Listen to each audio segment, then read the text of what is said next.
old Tyrannosaurus, just like me.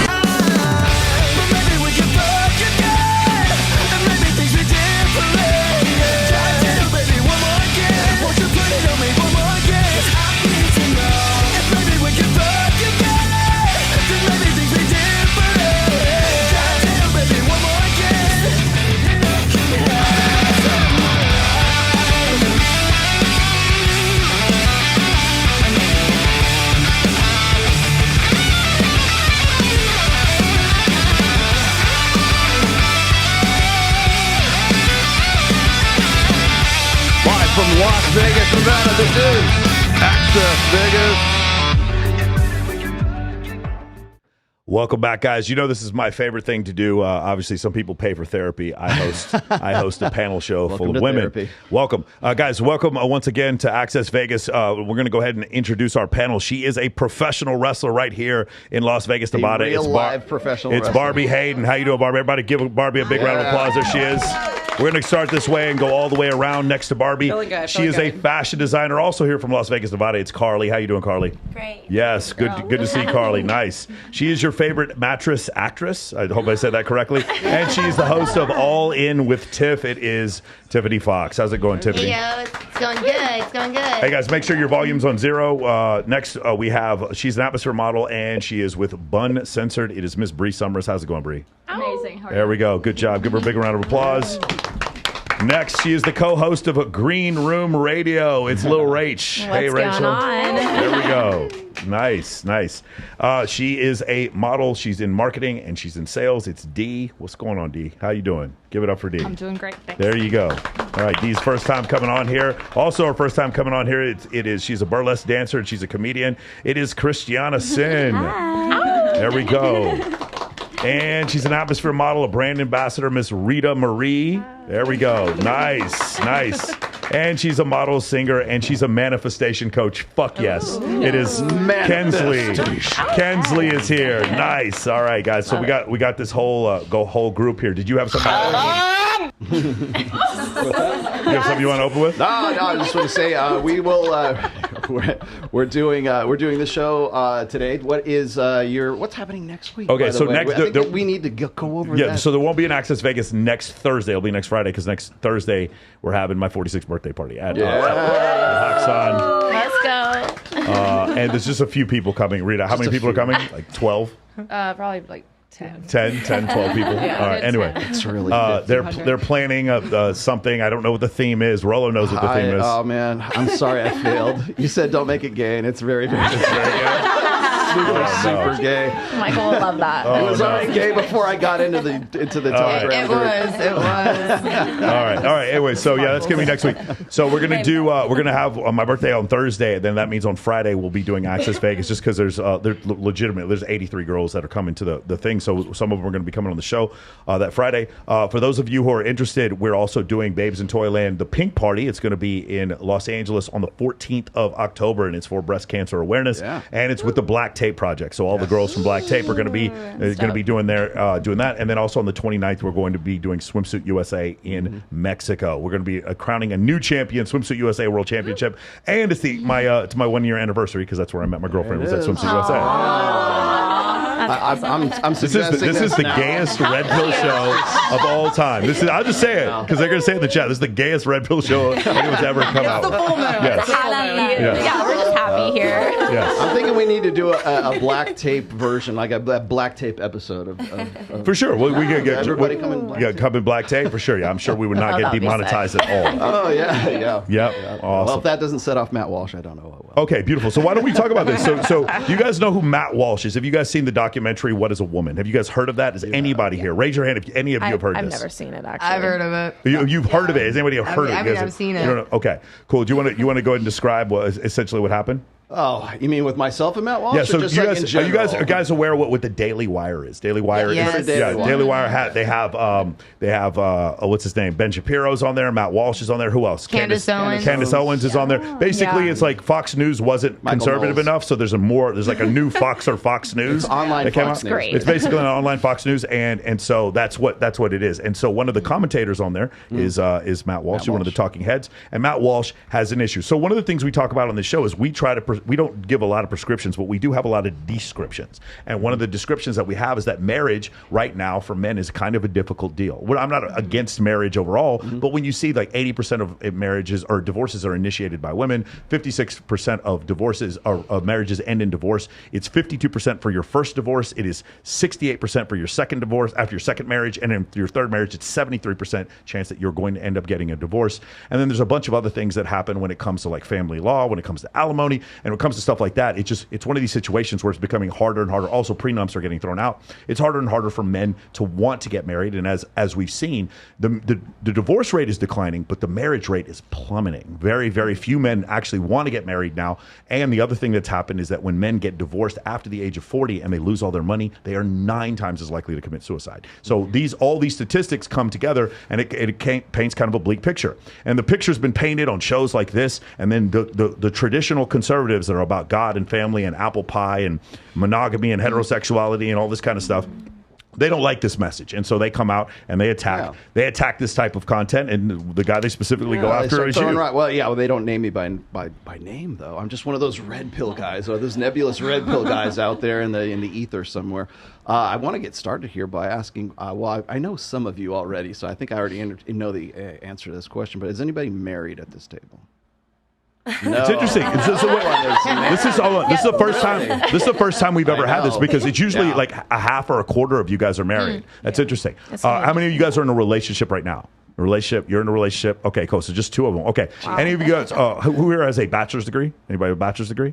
No? Bachelor's. That's the first time we've ever had that. There's always like 2 people who are married, 2 people. This is off to a great start. I know, right? This is great. I'm excited. Wait till we ask you about 3 countries. Okay, there we go. Let's go. We're smart. We just go. Nice. Are there any blondes here? Anyone who's a blonde? You got a few blondes. Okay. Got a few blondes. Okay, awesome. There I identify halfway there. Halfway there. We like that. Anybody who's pro abstinence? Anybody who's pro? Nobody. All right, cool. Let's go. No one else is. None of you are. Actually, maybe that's actually a good thing. Are you guys having any trouble finding guys that you really want to have some sort of relationship with, or do you want? I should say this: do you want to be in a serious relationship? Kensley, go ahead. What do you think? Yeah, where are they? Where's the good ones? That's what everyone asks me. And I'm like, oh, girl, your heart's just closed. But then I open mine. You haven't manifested it yet? Put it back. Never mind. What are the experiences that you're having? They're coming to you and pretending to be one way, and they're a different way. You're meeting. Oh, by the way, I just read this yesterday. I forgot before I mentioned this. I'm reading The Evolution of Desire again. One of the greatest books ever read. The book on dating. This is the greatest book ever written. It's by Dr. David Buss. They're on its 6th edition. This is the academic version of it. It's called Evolutionary Psychology, the textbook. And one of the things he talks about is on dating apps, what percentage of men are married? On Tinder, Bubble, and Hinge, what percentage of men are married? Go ahead, D. So like 34%. 34%. To get up to the microphone, Christiana. 25. 25%. What do you think? The percentage of men that are currently married on dating apps. Probably like 25%. 25%. What do you think? I was thinking 30. 30. It should be 0. Zero. There you go. Should be 0. Well, that's right. It's 0. What do you think, I'm going Carly? with like 30. 30. I'm going to pick the high note. I'm going to say 70%. 70% are married. What do you think, Bree? I was going to say 47. 40. 15. 15. The answer is 30. Wow, you guys got it pretty close. What a ridiculous! What a fucking insane statistic! That we totally take for granted. The fact that 30% of men on dating apps are married. That is madness to me when you think about that. Yeah. What's the reason why? Well, are they open or not? Because honestly, because here's the thing. Marriage was a covenant, and now marriage is sort of like a good try, like the old college try. It's like, I want to have kids in a house. An LLC. Yeah, it's like a marriage is now like a tax benefit and sort of like a handshake deal. That's what it's become. Marriage is sort of like long-term dating now. That's what it's essentially become, more right? Or less. It's definitely more of like a business deal than like an actually romance. No. Yeah. I feel like everything that the government gets involved in turns to absolute shit. That's fair. Like the government touches it and it just turns absolute shit. But if they just touch the IRS a little bit more and it completely abolishes, I think we'll all be happy as a country. You do realize that we are the government, right? Fuck the government. We the people. You're the people. Kensley, what have been your experiences? Well, that's funny you guys are bringing up married men on dating apps. Yeah, okay, let me see. Well, I was just talking to someone recently, and he's like, oh, yeah, we're in the middle of a divorce. This guy, we like started talking a year ago, and then I didn't see him for a long time because of stupid reasons. They don't sound stupid to me. I'll bet you they're not that stupid. Oh, this girl, like, said some shit that wasn't true about me. I'm like, I don't even know this bitch. But anyways, that's like my common story. He like, believed her. That sounds exhausting. He's stupid. Honestly, I think it was just him anyways. Just him anyways. But so then I see him again online a year later, and he messages me, and sure enough, he's like still living in the guest house, like still going through the divorce. It's like a 10-year divorce. Oh yeah, like, all my money's like tied up. He's like, we don't sleep together. She left me for another girl, and I'm like, She left it. okay, this guy is like so full of shit. Yeah, a lot of guys are full of shit. Were there any other experiences that you had like that? Is that generally what you're saying? Hey, so Kensley, Kensley, just so we're clear, like he was never in the middle of a divorce. Like everything he's saying was to you was most likely a lie. Yes, and that's the thing. One of the things, again, I'm going to keep recommending this until every one of you ladies reads this. You should read The Evolution of Desire. It goes over the concept where men and women have long-term and short-term dating goals. For women, they actually are quite similar. When you want a guy that you want to marry and you want a guy that you want to just like have a short-term fling with, the short-term fling, he's actually better. Like you want him a little taller, maybe a little bit more good-looking, but you don't need him to be dumb. You don't mind if he's dumb, but you don't need him to be dumb. When it comes to men, though, when they're picking a marriage partner, a long-term partner, they tend to pick someone who's physically attractive, but they want high agreeableness, high intellect is good, high levels of empathy is also important. When they're looking for short-term sexual partners, men, it gets embarrassingly low. They do not care about IQ at all. They don't care about any of these things. Like the levels drop to absolutely zero. And that's one of the main differences. The other thing that kind of shows the dichotomy between men and women is when men cheat, about 80% of the time they're looking for a short-term, when men cheat, about 70% of the time they're looking for a short-term sexual fling, and about 30% of the time they end up falling in love with their affair partner. For women, it's the opposite. 80% of the time women fall in love with their affair partner, and 20% of the time they're just looking for dick. That's essentially what happens. So it's quite the opposite, and you see the difference. I see. Carly, what's your experience here? Looking for dick. In the past, when I have cheated, like, I had a connection with every single one of them. Like, they were cool. They were dope. There was something that I liked that I didn't already have. So, yeah. I have a question. Why did you cheat? All right. What? There was something I was lacking on. Yeah, they say that women, I've never cheated, but they say that women cheat because they're dissatisfied in an aspect of their relationship. But why not leave? I was you comfortable. still want him too. There was more than just like the sexual, But do you think that was fair to your partner? Absolutely not. Oh, accountability. I take it. There it is. But yeah. Stop the cap. It's a lot cheaper to stay, I guess. I mean, that's probably what it is. No, not at all. I've always been very independent. So yeah. All right, Carly. So go ahead. How many times have you cheated on a guy before? Oh my God. Red flag. Oh, yeah. That's good. We need to go around the table for that one. Yeah, that's fair. When you did, okay, I don't know how many times you did, but when you did, yeah. What about that? no, how many times? How many different people? Separate incidents, different partners. I would say roughly around 6. 6 with what? Six. With hold on, Carly. 6 with the same guy? With a bunch of different guys. No. I mean, like on the same guy. the Like, same guy was Right. getting cheated on. Yeah. And is he watching this now? 6 times. I hope not. No. Okay. Are you still with him now? find out later. Absolutely not. What? Okay. Can you tell me what are the attributes of the guy you were with that were Oh my God. like what that you didn't like? Balcony. Because a lot of guys are hearing this like I don't want to get cheated on. Okay, fair enough. Yeah. I think that's Can you get closer to the mic? Yeah, talking to the Just mic. grab the mic. Pull it closer to you. Yell this. Pretend like grab it. Pretend like you're cheating on someone. Grab it. Talking to the penis. I think my that in a gosh. relationship, you need to always consistently have the same dating inspiration that you always have. And I think in a long-term relationship, you lose a lot of different things along the way. And it becomes more of a business relationship than a romantic, physical, loving relationship. And I think you can get lost along the way in that with different relationships that you develop. And so in the last relationship that I was in, I felt more of a business friendship relationship, and that's where I sought out other things for more sexual, romantic, things like that. Like the spark was gone, basically. The spark was gone, yes, and it was still a great relationship, and I think we still brought a lot to each other. What was the business? We didn't have a business together, but we were very both business mindseted, so we inspired each other. Okay. To be successful. Okay. And then, hold on, the guys you cheat with, what are the attributes those guys fun. have? What's the commonality? What's the commonality? Were they all between a certain height, a certain eye course. color? What? Tall, all tall. Okay, keep tall going. and handsome, yeah. And handsome? Tall and Were any of handsome. them dumb? Were any of them just like dumb? Probably. Yeah. Did any? For sure. The guy that I'm really interested right now is dumb as shit, but he's hot as shit. So is it Thunder from Down Under or Chippendales? Don't Which worry one? about it. Oh, don't worry about it? Okay. Dr. Buss, the prosecution rests its case. Yeah, for sure. Do you want to get married someday?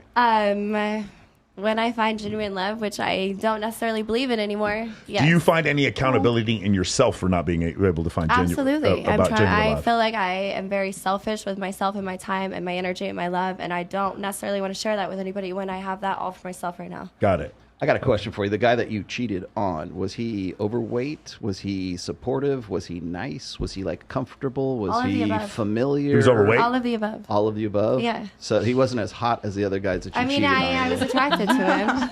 Really? But I was attracted to other people Did too. he make more money than any of the guys Don't that worry you about What's that. your zodiac? I see. There it is. Well, now, the reason I'm asking, because that is like flies directly in the face of the mate switching hypothesis, and it flies directly in the face, or I should say, it confirms dual mating strategy. No, time out. Real quick. Zing. No, it doesn't. I'm explaining to you why. Ladies, Barbie, how many times have you cheated on your partner?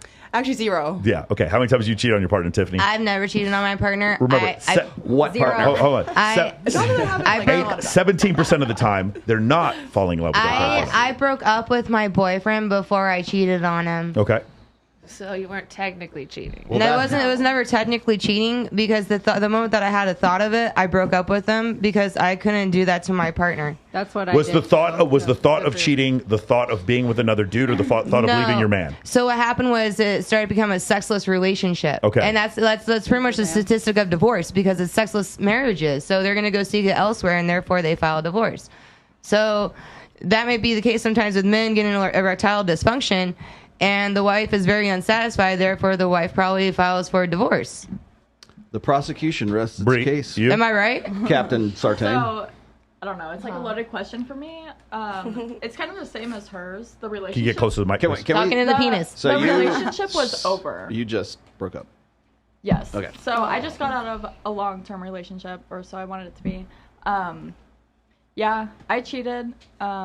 But we were on a break, and I had just gotten cheated on. This is an So episode of Friends. I did it as a form of like self-sabotaging almost, and like revenge. But revenge only hurts the person that's doing the revenge. For sure.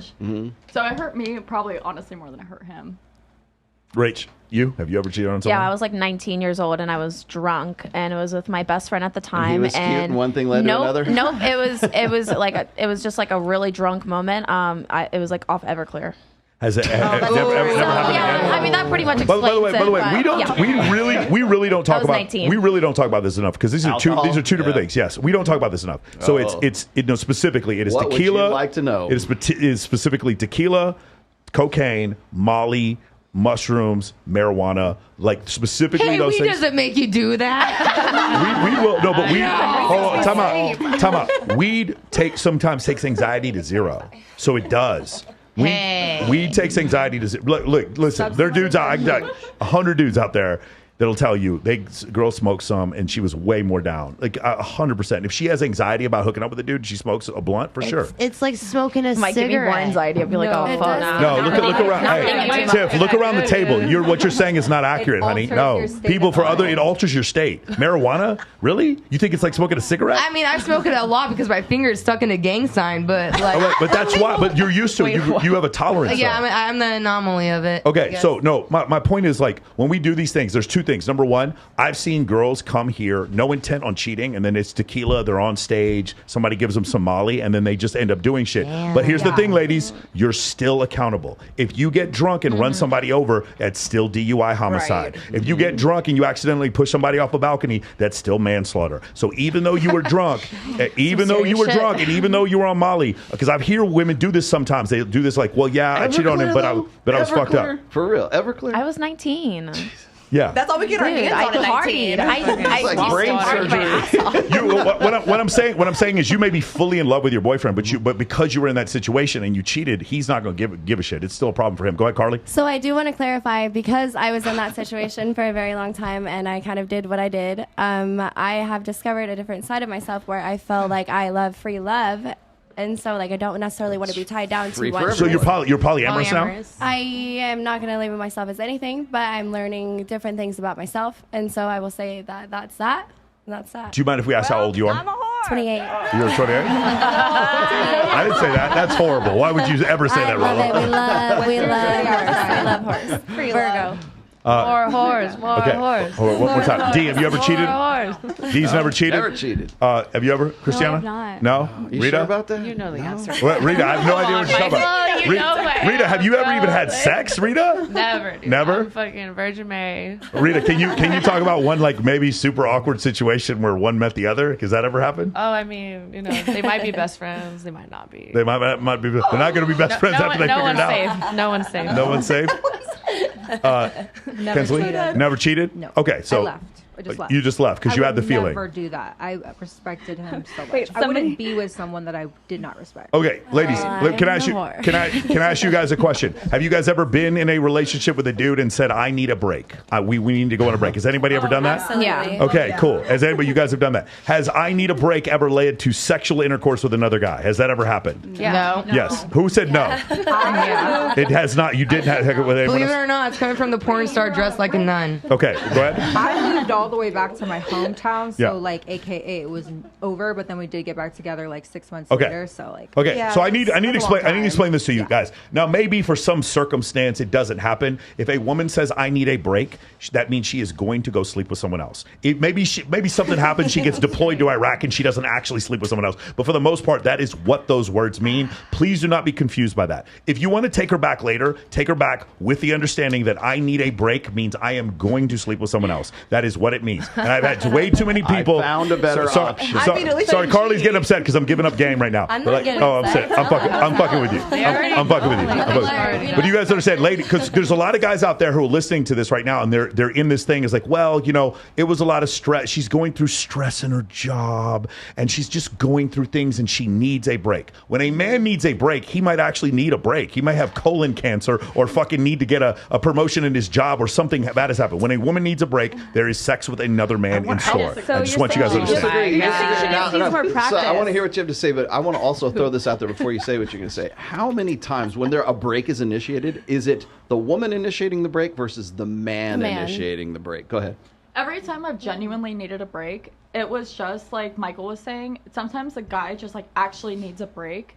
It was that for me. I wasn't out seeking other things. I really needed to like hone in and focus on myself because what I was in was suffocating and I wasn't able to like see myself clearly. It was an actual break. Yep. It wasn't, I need this break so I can go fuck other people. No. No. Oh, please understand. When you say I need a break, if I put a polygraph on you and said, "Are you going to go fuck some other dude?" the polygraph would show you don't intend on fucking another dude. Yeah. Not right away. But you will. That's the point. You're like, But you will. there. Like the thing is, like, while men and women both have our weaknesses, men, for instance, we like sexual variety to the point where sometimes we cheat in a relationship, and we cheat more than women do. Okay, women a lot of times what they'll do is they will have a feeling, like their brain will tell them these are my intentions, and then their body will go and fucking do so. We'll go fuck Kyler in the fucking the bartender at the foam cannon party, and they'll like one thing led to another. I love Carly. The look on Carly's face. It's like she's just she's hearing the truth, and like yes. Again, like it's just very different. I think I did set the bartender's dick today. Clarify something for me, though, because you said Wait, stop. You sucked a bartender's dick today? Today. What happened? That's nasty. What happened? He let us in early. Free He drinks. saw we were working, and so he was like, "Yo, come to the bar." And we're like, "Okay." So we get a couple of free shots, and then my tip was his tip. Yo, she sounds like the kind of girl you want to take to a concert. Hold on. Carly, is this the guy that you're interested in, or is it another guy? It's all casual. But you said there was a guy you were interested in. She's interested in all of them. Okay, it's all casual. No, I only have one fake boyfriend right now. You have one fake boyfriend. But we're not serious at all. We're not. Well, clearly, because you were with the bartender. He's out doing his shit. I'm out doing my shit. Okay, nice. And we're out doing our shit together too. No, you're doing your shit together. Yeah. Okay, very nice. Yeah. Are there ever? He's my favorite. Okay, got it. He's ranked number 1 overall. Yeah. And you guys would do shit, and there'd be other women involved. Not yet. Not yet. You haven't done that. What about other dudes involved? He doesn't want to. He doesn't want to. Yeah. Would you want to? Of course. You would want to do Eiffel Tower stuff. Every girl wants a doubles threesome. Okay, hold on. Time out. Best friends. Guys, now let's do this because I know some. Listen, there's a possibility. There's a possibility when I ask this question. There's a possibility. There's a possibility when I ask this question that some of you are going to want to say yes, but not actually going to say yes. No. So here's what I'm going to ask. I'm going to ask this question a different way. Do you think most girls, maybe not you?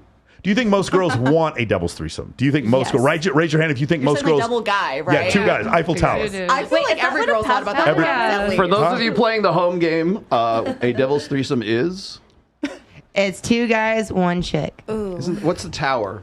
Eiffel Tower. Devil's Tower. There you go. Look, Rollo. Like this.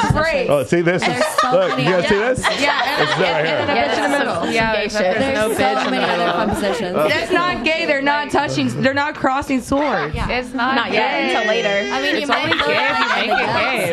Okay, hold on. Before we go, all touch each right. So other's just so we're dick. It's clear, not easy. raise your hand again if you think most women do want a devil's threesome at some point in their life. Most women can we Most say women. we I don't know. raise Okay, so our Bree hand? thinks so. Okay, cool. Want 2 guys at the same time? Once in her life. Yeah, she just wants it once. At least Well, once. Cristiano, what were you saying? That sounds like a lot of work. No. They do They're doing the all the work. work, honey. It's gonna be like one at a time. They're boys. doing the work. Don't be lazy. It's not hard. It's not that Cristiano, hard. what they're saying is they're doing all the work, and You you're gotta want just it. a Chinese You're finger just puppet. enjoying the fun. You just enjoy the ride, sis. Full fucking send, bro. And then, is that what a passport bro is? Because they're No. We'll go. Oh, shit. Hold on. That's Eskimo Brothers. when they Eskimo Brothers. Yes, totally. No, that's the Eiffel Tower. It's not a passport, bro. Passport. Okay, 2 things. Number one, I'm going to ask you a couple questions. Or a Number one, London in the Bridge. chat, if you think a devil's threesome is gay, if you think it's sus or gay, put a 1 in the chat if you think it is. Put a 2 in the chat if you think it isn't. Okay. Hey, Kensley, if you want to point it straight up, could you point the fan like straight up? Point the fan straight up. Yeah. We're freezing to death. That over was here. amazing. He's like, put one And for you guys gay, are talking put shit two about for the straight. sweater. Wait, what's a passport, brother? Okay, that's the second thing. So what's a passport bro? I'll go ahead and let Rollo explain a passport so bro. passport bros are guys who leave the country because of women like you. I'm throwing it out for the boys. No, they simply think that they're going to find a better, more traditional, more feminine, more like less ratchet girl. I'm not here to get married. I'm here to get Carly. In Southeast Asia, an Eastern Bloc, Eastern European country, South America. Carly, let me ask you a question. Yeah. I understand your choices are yours, okay? Yeah, of but my course. point is, can you possibly think of, like, say, there's maybe the thousands of men who end up watching the show tonight, and they see it, and they're a little bit discouraged in the idea of trying to find a good wife that is going to be loyal to them and then be the mother of their children after hearing what you're saying. Sure, Can absolutely. you see how it might be a little discouraging for them? 100%. Okay, now, if it's discouraging, and maybe they find you're their type. Physically, you're their type, but then you talk and then you say these things that are discouraging. Now, these same men are like, well, I need to find someone who maybe doesn't have the same options that Carly does, so I'm going to go to Bucharest. I'm going to go to Latvia. I'm going to go to Venezuela. No, not Liechtenstein. The standard of living in Liechtenstein is too high. Here's the thing with me. Okay. In my current time and my current energy and my current presence, I want nothing to do with a serious relationship. So that being said, that's why I am so fucking crazy, so raunchy, so sexual, so. I think for Vegas, you're like a 7 on the crazy scale. How old are you, by the way? Like, you're not doing hardcore porn. You're not that crazy. That's what I'm doing right now, and that's okay with me. And so I'm not looking for anybody that would be like physically, sure, you could be attracted to me, but like mentally and relationshiply, that's not what I'm looking for. So I'm sure there are girls that are looking for that. That doesn't mean that you have to find them out of the country. There's plenty of good girls Obviously, here. on the flip side, I'm right next to you, and I'm in a relationship that we're monogamous 100%. Neither one of us have cheated. We're coming up on our 3-year anniversary. And I feel like we're very similar in the way that we look, we talk. We're actually friends in real life as well.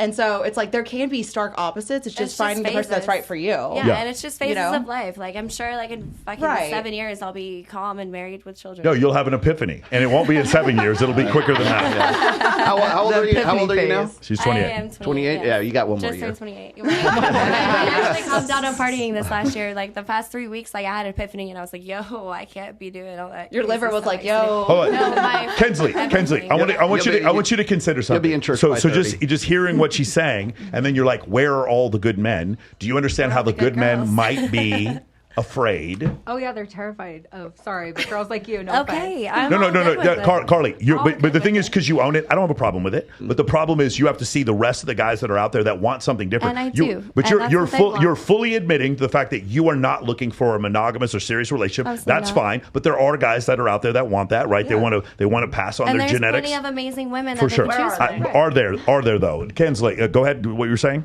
Yeah, I was just gonna say there's Talking lots to the of mic, different. There's lots of different types of women out there. There's lots of different types of men, and yeah, there is different stages of your life. And you might say you think it'll take you 7 years, and Michael could be right. It might take you only one. But It's all you never random. know. Yeah. You never know. Like that's the thing. Life takes you crazy places. We have free will, and something I've learned with the universe, our free will is so you can change your mind at any moment. There's no predetermined anything. Like everything is so malleable in the universe. Like I make decisions all the time, and then What are you doing? What are you doing? How are you doing this to her? She's not talking about porn right now. That's my Close tune. enough. yeah. So yeah, you can change your mind at any moment. Absolutely. Rita, Agree. you live life to the fullest. You're all gas, no brakes, Rita. Now, the thing is, while you do it and you own it, do you understand how some men may see this and be like, fuck, like maybe roommates that you know might be like, fuck, what am I going to do if I want to settle down? Do you understand?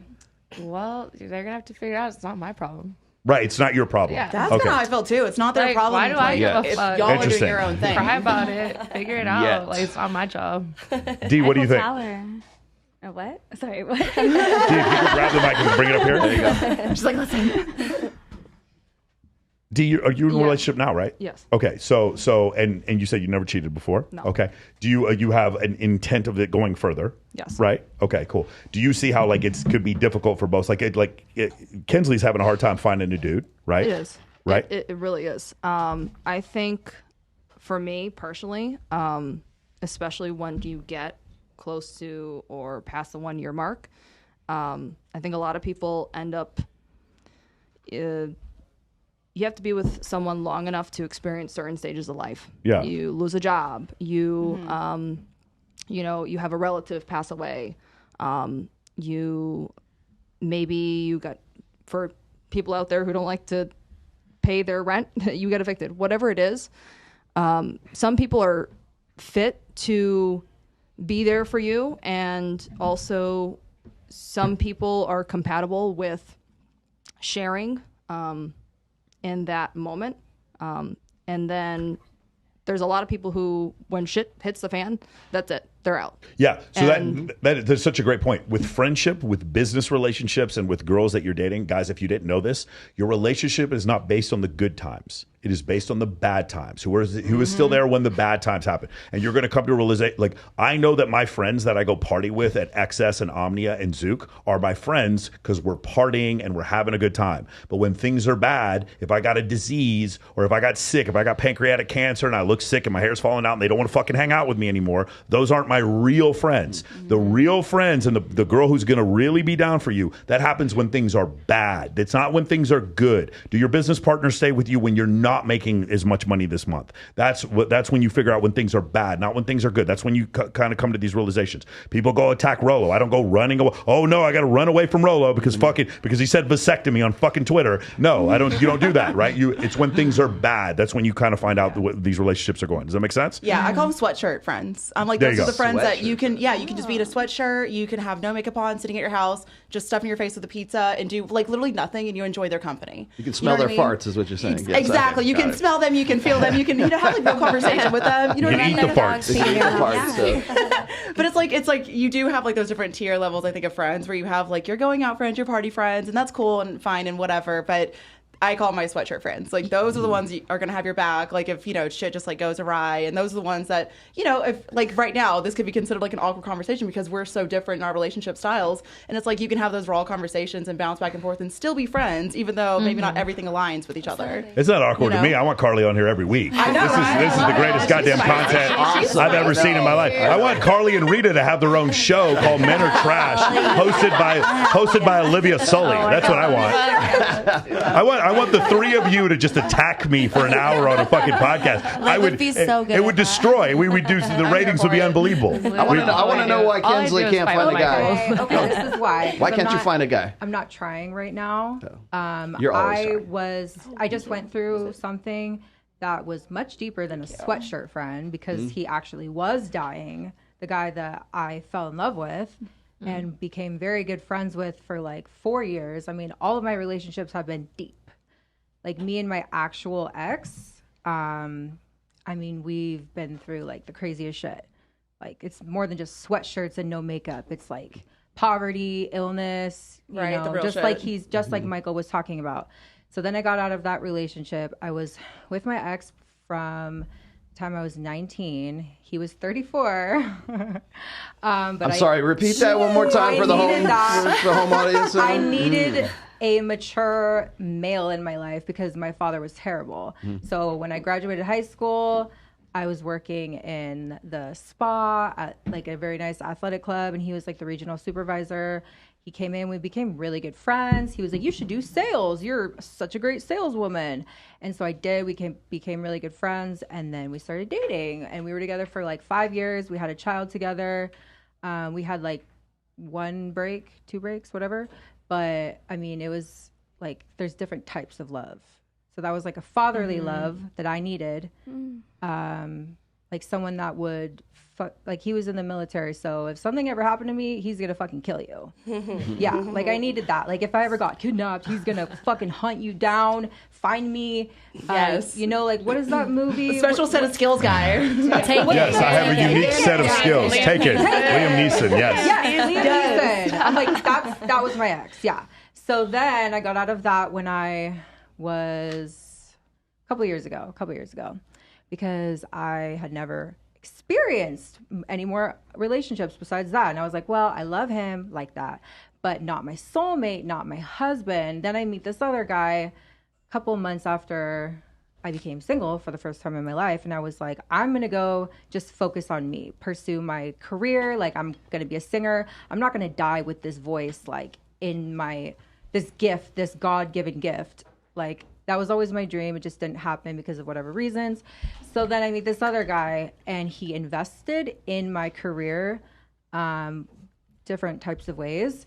But then he got sick, and he would just like disappear for long periods of time. It was long distance. I mean, like wouldn't respond for a while. He told me like, yeah, he'd go into like doing drugs, like self-medicating his pain.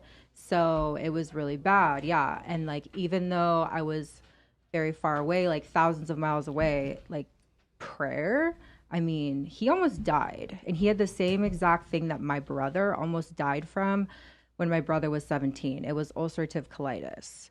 So it was serious. Like my brother looked like a Holocaust victim at 17. So that's when I learned about prayer in the universe. Like that's when I started to. And then when I met this man that was getting the same thing, I think it was because my subconscious was so afraid of it.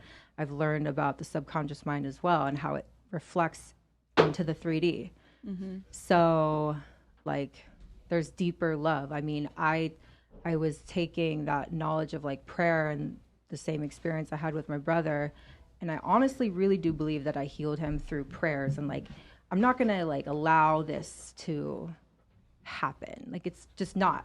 If you don't allow something to happen in your mind, it won't manifest. Well, I would say believe in that. that if you're, a 12-year-old Jewish kid in 1939 in Poland and Nazis show up, I don't think they could pray away the fact that they got thrown into a concentration camp. There's different. I think if you're a Hutu that lived or a Tutsi that lived in Rwanda in 1992 and they cut your legs and your arms off, I don't think that they could pray that away. Nobody prayed that away into their life.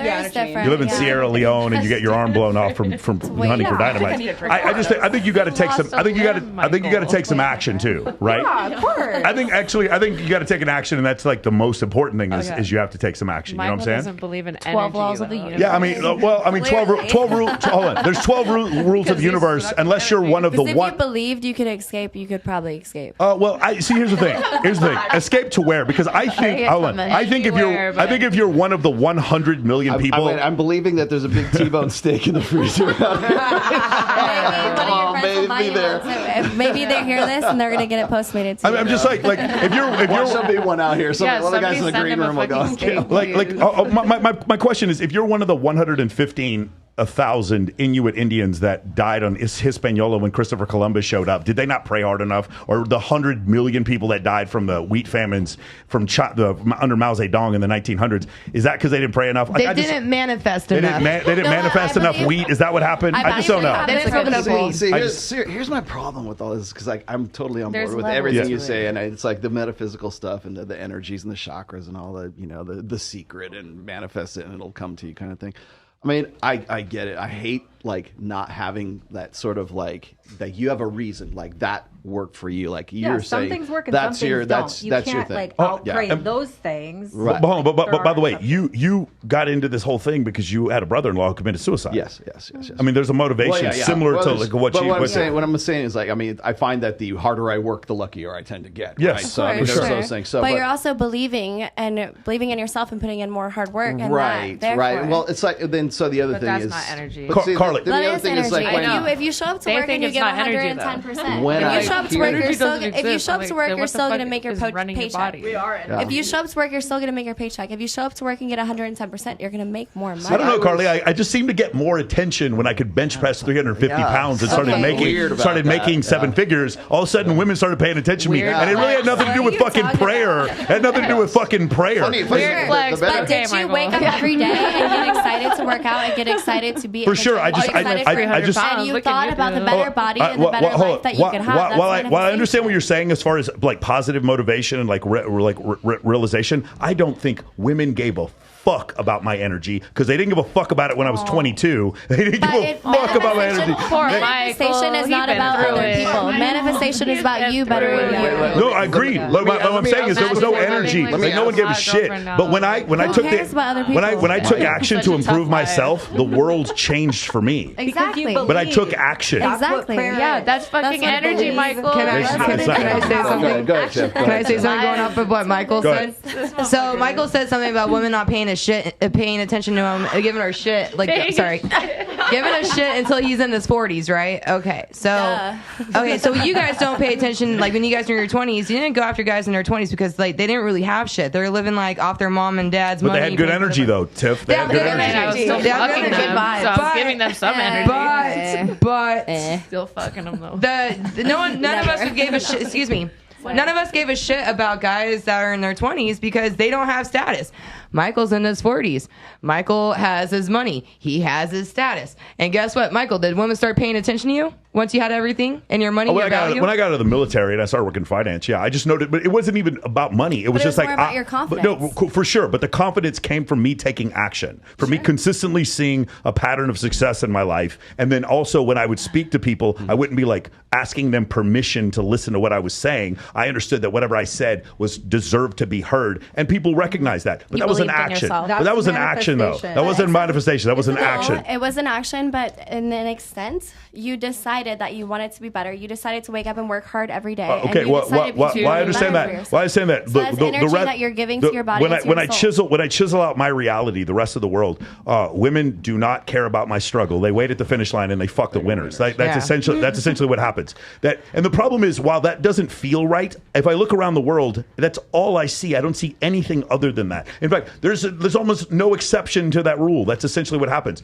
I have found that women are like, they find a guy that they're madly attracted to, and they don't look at the work he put into himself. They just see that the fact that they're attracted to him. They don't appreciate Well, they don't it see either. the work that the female put in to get where she's at either. I think if you find somebody of value, we all put in good work. Go for ahead, ourselves. Kenzie.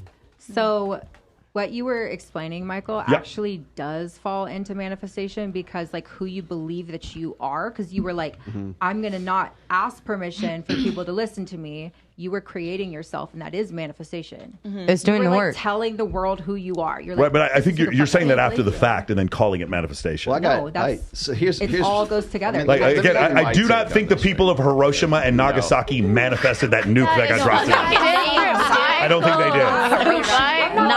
Get it together, bro. It's totally different. It's like, man, can we get a nuke today, please? Emperor Hirohito will not fucking surrender. Nuke us, please. There's God forbid. Let me see if I can bring this full circle here for you. Thank Okay, you. so Sexy like Jesus. a lot of Jesus. whenever I listen to women say, "Oh, I believe in ghosts and chakras and whatever, and energies and Brazilian power crystals and all that stuff," I kind of have to like take it with a grain of salt. Because what it is a superstition, and there is actually a power in superstition. A belief. The belief is powerful. The actual superstition is bullshit. Okay, placebo effect. but yeah, it is. There's this need to believe. So Just like believing you know, in what? I'm God, gonna give a shout out to a guy that I never really give a shout out to. Coach Greg Adams here. Coach Greg Adams has this saying. It says, "Hope is not a strategy." Okay, and that's really what he's saying. Is hope is not a strategy. But I will say this: is that hope is necessary. Imagination is necessary. But a belief that you can be better than you are today. Visualization is necessary because it's just like having like a lucky rabbit's foot or some sort of fetish or something like that, where you're believing in this thing, but it's actually the power of the belief. It's not the actual thing. No, you're right. I manifested these breast implants. I manifested it. I manifested this BBL. I did it. You actually can't manifest this. But the imagination and the hope is necessary, because without it, like you don't if you would never go and try to build a bridge across the river. You would never try to go and do anything more than what you're doing right now. So unless you wanted to. So hope. I mean, unless you want to be stagnant and just sit in one place. So you mean like it takes energy to do something? Manifest, No, but do it's inside of you, but it doesn't broadcast. Okay, Here's what's but happening. energy, Here's what's Michael, happening. like, Here's what's happening. Word. We're both describing like a successful campaign, but you guys are giving your name to it, and I'm giving my name to it. That's all that's happening. The thing is, my name shows up in the dictionary, and yours is like manifestation. Like, no, manifestation legitimately means I think of things, and then quantum fucking particles come together, and the Lamborghini just appears in front of me. Really, That's literally what it means. But it really does sometimes. But if you read in the dictionary, that is what it means. You gotta manifest, but do the work. Yes. No, but Then, sometimes hold I'll on. But literally- when you manifest and do the work, you know what that's called? It's called not manifesting. It's not manifesting. That's what it's doing called. shit. But there's a conception that you have to believe that there can be something better, and then you take action to go do it. You see what Okay, I'm but saying? sometimes, like, literally, I will having be a like, goal. I will receive a so-and-so tip tonight. And then guess what happens? I receive For that. sure. And those people, and those 61 million people And I that died even- from the and I Spanish didn't flu in even have- 1919, they manifested that. They're like, man, I want to die from that. Here we go again. 60% of hey guys, I want you to consider this. 60% of the human population died of the bubonic plague in the 15th century. We are privileged in the opportunity that we have nowadays. 10% of the human population was killed by Genghis Khan at one point. They manifested that. I don't manifest death, but I'm still gonna die. What privilege, though? I mean, I'm just curious. The privilege of how simple we live nowadays. We get to literally just wake up, go to work if we want to. We don't even have to go to If we want to, I have to go to work. It's called a luxury to go to belief. work, but like You have the luxury to do that or not do that. exactly. We're privileged in today's age. Yes, where women we are can, for sure. in life. Like we can like everything is just so easy. No, I agree with you. We're far Just away let from out a your survival hand. scenario, which allows us to have these conversations, Exactly, we're very and it allows 4% of millennials to believe the Earth is flat because they don't have there's no one strenuously explaining to them that the world is the way that it is. What do you think? There goes the chat. What do you think, Dee? I want to hear from Dee and Christiana. Personally, Yeah. I think it can go both ways. There's part of it that's manifesting. Can you stop tapping? I'm sorry, I'm back in. Girl, we're all super tight, so that's all good. Just making sure you're aware. Growing up, as simple as playing soccer, my father coached for so many years, and his thing was always like, visualization is so important in life. Whether it's as you're on the soccer field, the basketball field, you're studying, you're passing your first, your driver's test, whatever you're doing, first visualize it. First visualize where you want to be, what you're doing, going through the motions. If you're, shooting a basket, visualize everything where the ball leaves your fingertips. Visualization. The first time I heard visualization was the playmaker, Michael Irvin, would talk about he knew where to be and the ball was just going to be there when Troy Aikman would throw him the ball. For sure. Be the ball. Be the ball. Yes. What do you think, Christiana? Okay. You're probably not going to like this, but I think you guys are both saying the same things. You're just not agreeing with each other. Because basically what it all is it's called having a goal and then taking the steps to achieve the goal. The goal is, I guess, a visualization. And then you're saying but you got to take action. And they're like, yeah, work towards the goal. So I think that you guys are both saying the same thing, but you're just not agreeing with each other, which is okay. But that's what I think. It's like I know, Christiana. Hold on, Christiana. Are you seeing someone now? Am I seeing somebody? I'm seeing a lot of people right now. You're seeing a lot of people. Right now. We're not getting. So I was going to ask you: are you having trouble? With Kensley? Do you have trouble finding a dude now? Well, no, because there's so many people out here in this world, and I believe that there is somebody for everybody, and even if there's for example, if there's introverts and extroverts, and there's going to be people who are this way or that way. So I think there is a puzzle to the piece. But I do think that relationships are designed to make us better people, to make us, to make up for what we're personally lacking, whoever that's Do you with. want a traditional monogamous relationship? Or are you open to other things? I would like my partner to not cheat on me. Okay. But I know that, because I heard something the other day, that men will just cheat but women will cheat only if they're dissatisfied in their relationship. So the actual thing is about 80% of the time where they're dissatisfied. It's not 100% of the time. Oh, not 100%. But let's just say out of people that cheat, men will kind of just cheat all right, it's there. Because they're horny, it's a Tuesday. Right. So hold on. That's the statistic I heard, and that stuck with me. Yeah. But women will cheat, not just because it's there, because I think women just have more options to say yes to advances. Yes, if women want sex, it manifests. For real, it manifests. There's no such thing. Again, ladies, if women, that's the real ladies, secret. Let me ask you something. You've gone through your whole life, and every hot guy you wanted to have sex with, you were able to have sex with. Anybody here say no to that? It's the law of attraction. No. A guy denied you? Yeah. Yeah. Anybody? I've been rejected before. I got no shame to say it. Okay. Any of the rest of you ladies, you've been rejected by a guy you wanted to have sex with that you were really attracted to. Do you two have? I think everyone's been rejected at this table, but they just don't want to come forward. No, I know some women who have it. I got rejected because they had a girlfriend or something. It was, Yeah. it was situational. That's not even like a rejection. Well, the point is you guys are looking for an exception. When women want sex, either in a relationship or outside a relationship, sex just manifests. For men, a lot of times people say, well, do men cheat more? Do women cheat more? A lot of men want to cheat, but couldn't cheat if they wanted to because they work at Walmart. Yeah. You know what I'm saying? Bad. And they don't have the ability to. But if women want sex manifests for them. For men, they actually have to go out and accomplish something. A man's being nice to you, all he's doing is offering dick. So if you want to go get laid, you could go to Walmart. Be like, hey, welcome to Walmart. Where's the condoms? So maybe it's Maybe like a guy thing. literally. A guy thing. You don't believe in manifestation because you've been rejected so much. Even though you're I want some pussy Michael? tonight. Who hurt you? And then you just didn't get pussy. Are you talking about me? I'm just saying in general, men. I'm just looking at you. Sorry. Oh, you're just looking, no, that's fine. Rita, you can come at me all you want, Rita. I'm sure you've gotten rejected before. Oh, God, all the time. The majority of the time I've been rejected. Not Rita, really. So then, Rita, let me ask you: do you want a traditional relationship at some point, or what do you think? At the moment, no. I don't think it's gonna work out for me in that way. So no. Again, there's a lot of honesty in this room. I like this. Yeah, it is. No, and I'm not really looking for a traditional relationship. I don't know.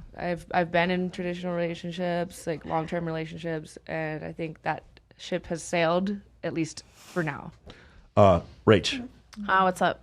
do you want a traditional relationship? like right now. At some point.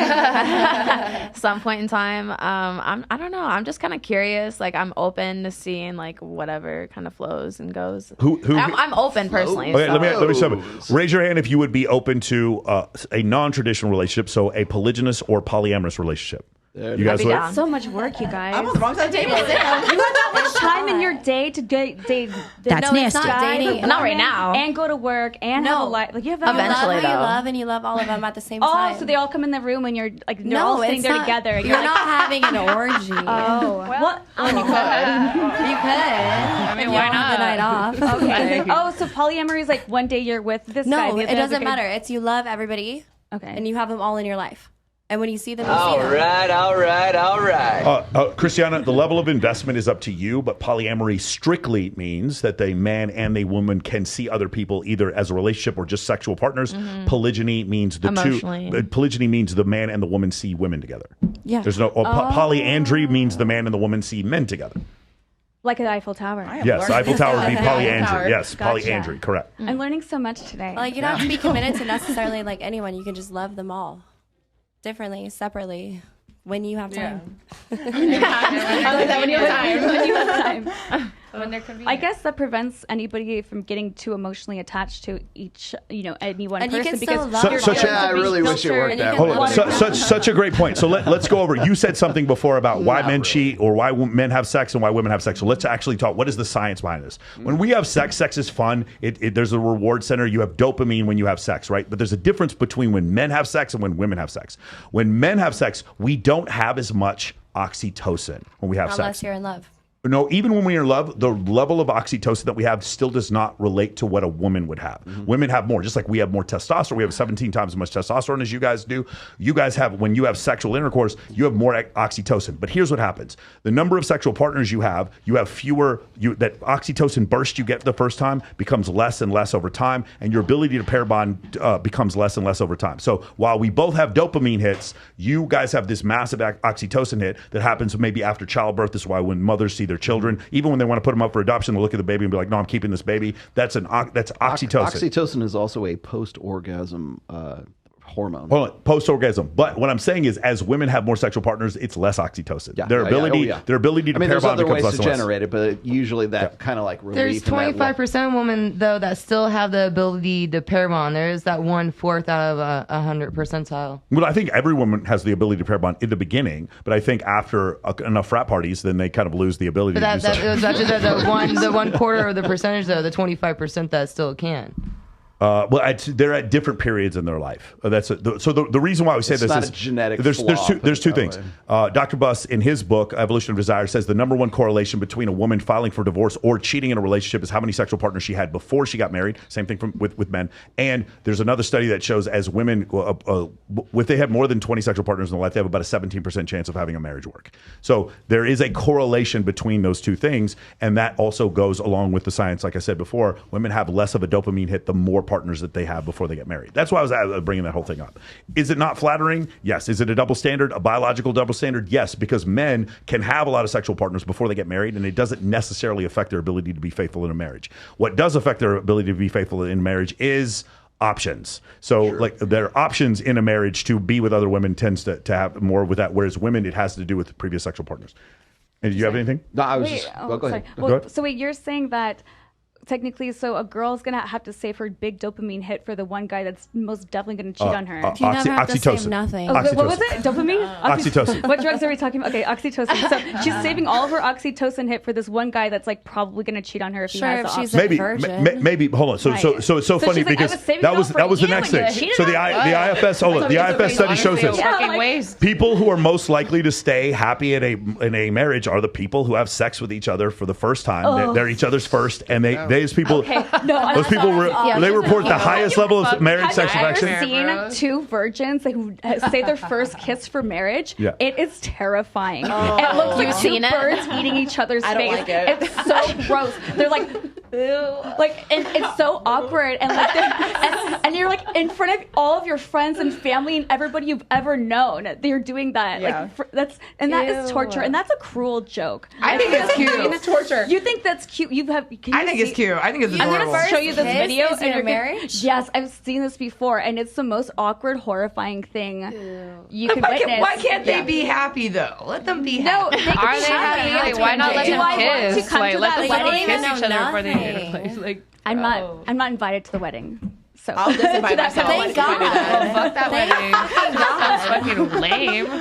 I'm just asking if anybody's ever Sounds seen like my Where's fucking Matt Walsh pussy's when we gonna need him? dry up. Yes, I have seen that. fuck. It's really creepy. I think it's so cringy when people like have no sexual experience. Like, I don't want to touch them. Like, No. I'm sorry, Like, because I'm not gonna be the Oh, first. Yeah, what it's gonna what be like- what? I'm not gonna be the fucking first. What a great Because segue. then they're gonna fall in love and be all fucking. Here we go. What a great segue. What number is too high? You are going to be in a committed monogamous relationship with a guy, and he has had sex with X, and that number is too high. What number is too high for you? much. What number is too much? Is it 200, 500, 1,000? What's too much, Rich? I don't really know. You don't, but Does is it it matter? something you even care about? You don't. It doesn't matter. I mean, I never asked a dude. I mean, I was like, "Hey, like, what's your body count?" Like, I don't. But care. Bree, is there a number that's too high? No, There's no number that. Can you get close to the microphone? it's none of my business. Okay, Tiff, is there a number that's too high?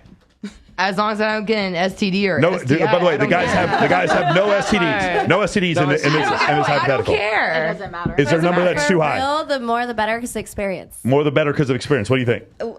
So what's funny is I'm in a relationship now, Yeah. right? And we, for whatever reason, I was drunk and I was being really stupid and asked him that question. Yeah.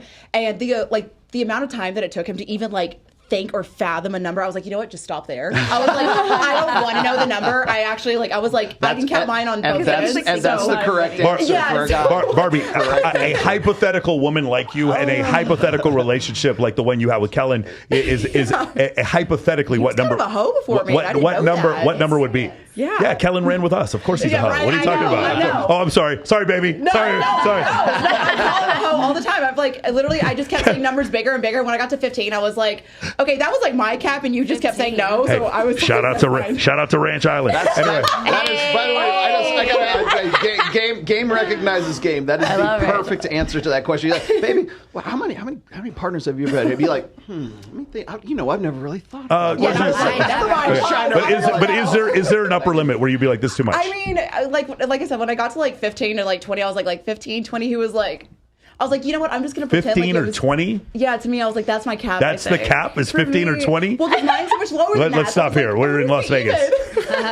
What's the number? I don't want to know. You don't want to know. Literally, I don't want to know. Okay, got it. Rita. Tell you. It does not matter. Does not matter at all. Christiana. I don't think it matters. Doesn't matter. What do you think? It's not my business. It's none of my business. Because Usually we got one or two. Usually we got one or two girls that said like 200 is too high or whatever. But you guys, all of you said that. Okay. Yeah. It's not like You think 200 is too high? I don't care. You don't care. I said 20. But it's like, it's Yeah, you said 20. Should we ask a follow-up question now? Go ahead. What number is too low? What number's too low? Is there a number that's too low, Rach? You're the first. You're the first. You're gonna be my first. I've been First or the waiting. second or I've been third? waiting I so had long. one I'm actually girlfriend thinking before about you. this. I'm like, Is the first too much? I don't know. One or two? Like Is that 2 or 3? Like I feel like that's like that's too low? it's too low because I'm just like I feel like he needs more experience. Got it. Bree, I 100% agree with. 2 or 3? Yeah. Okay. What do you think, Tiff? I feel like I got to use all my fingers and toes and say like 21. 21 is too low. What number is My too? extra finger. What number is too low, Carly? I really feel like I like to teach people things, so I'm like, yeah. You're okay with one? Yeah, but you're not fine with one. You'd be fine with one. The guy's like been with one. I would love to teach him something. Okay, nice. What do you think? I'm not babysitting, so I would say at least 5. At least 5. What do you think? I don't know. I feel like I like guys with more experience, so 10, 20. 10, 20? Yeah. I thought you were gonna say 500. All right, what do you- Damn. Rita. As long as they're not a virgin, because I can like teach. As long as they're not a virgin. Okay, Christiana. I've taken somebody's virginity before, and it was pretty good. I Yes? mean, I taught them a lot of what to do. So Virginity will work for you. Yeah, it'll It work. could work for you. Okay. But D? is it like a fetish or something? Like? A fetish appeal to it? No. Yeah, I got it. She look at D? the roll of names. 2 or 3? 2 or 3. Yeah, I will tell you as a man, like there's too high for a woman for me, but there's also too low. Like I don't want to be, if I'm number 1, like I'm always going to worry that they're kind of like what else is out there. You know what I'm saying? Maybe 1, it might be too low. I don't know.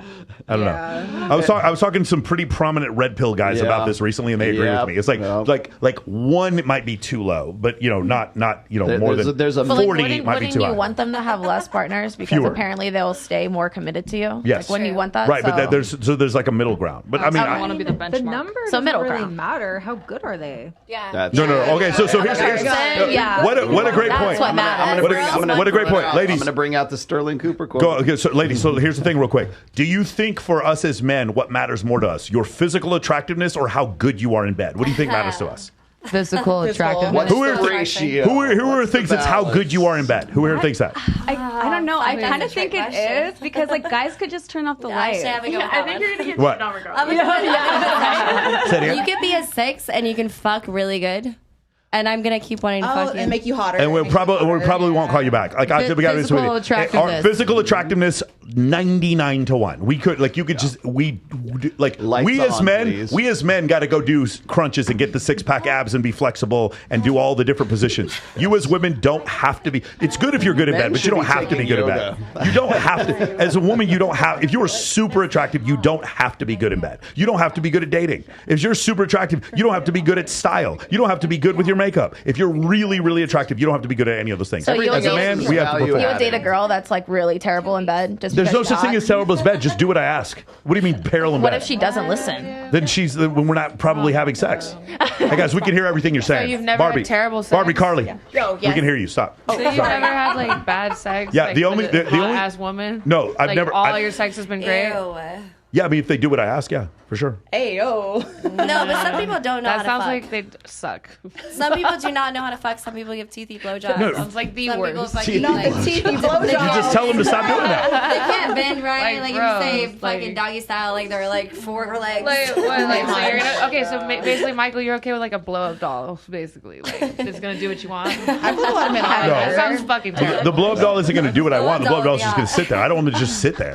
The blow up doll doesn't pass the threshold of maximum people like really get attractiveness. okay. Yes. Have No, you tried agreed. it out? Just lay there. Agreed, and you can show them, but like as a man, like I would rather not show up to Ibiza with my girlfriend and her know every single bouncer at every club there. I would rather her not. I would rather her first experience, some of her first experiences, be What with if me. she knows them, but like she didn't fuck them? She's just friendly. It's still kind of a red flag. What if she gets you in for free? No guy wants to take a girl anywhere where she knows everybody. Like it's like taking a girl to another country, and she's like, oh, my ex-boyfriend took me here before. Well, you would never see If any woman says, "Hey, I know this really great band. I know the guys in the band. We should go see this band."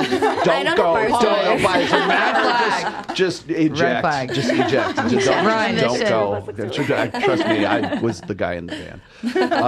No, I was going to say. So the Sterling Cooper quote, which of course is that the highest form or the best way, highest form of social proof and pre-selection is a guy who knows how to fuck, who knows your body better than you know your body yourself. Because the guy that can do that has obviously been rewarded by other women so that he can get that good in bed. Mm-hmm. So therefore, he becomes the guy that other women want to fuck. Mm-hmm. So at that, once you're there and you know a guy like you get with a guy who knows what he's doing, you would have to have been with other women prior. So I don't think women have a problem with that. Not I think at it's the all. other way around. Like guys end up saying, well, you know, how Well, I many? think it's always a double standard. Yeah. Well, I mean, there's lots and lots of double standards. Yeah. That's There's one. a that lot. has to There's a go. lot of double Yeah. standards in life. A lot of them. Mm-hmm. Yes. Nobody gets a monopoly on double standards. All right, we did this last time, but I love this question, so we're going to ask this again. Is there anything? It doesn't have to be in this current relationship. We're going to start with Barbie.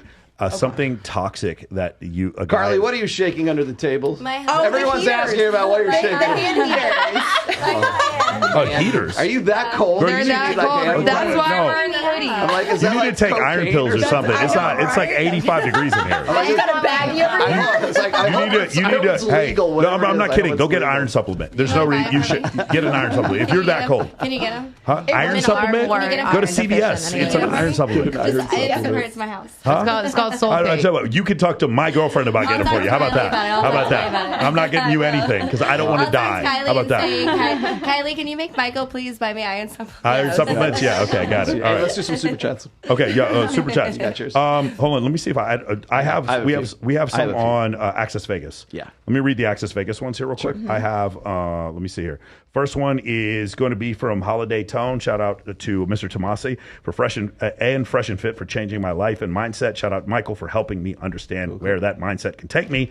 And also Holiday Tone, Rollo was dissecting that blonde on the cheating, but only afterwards did she want to clarify 304 response. Holiday Tone, one more time, she deserves the streets, nothing but the streets. Bartender shaking my head. Why did it make you feel empowered as a woman? May you only have daughters. That's what he says at the end. May you only have daughters. I would love to have daughters, and I would. I'm not gonna actually say what I was gonna say. She's a I bet You they can do justice. respond. I am for the streets, and I love the streets. And one day, when my husband makes me his wife, I won't be for the streets. For sure. But you know what, Carly? There'll be a street named after you. I think at that point. There he is. They're going to go to Carly the Street. construction, it says CE, that's me. That's Carly Street. Carly for the street. Carly is right there next to the manhole covers and the fucking fire hydrants. She is on the street.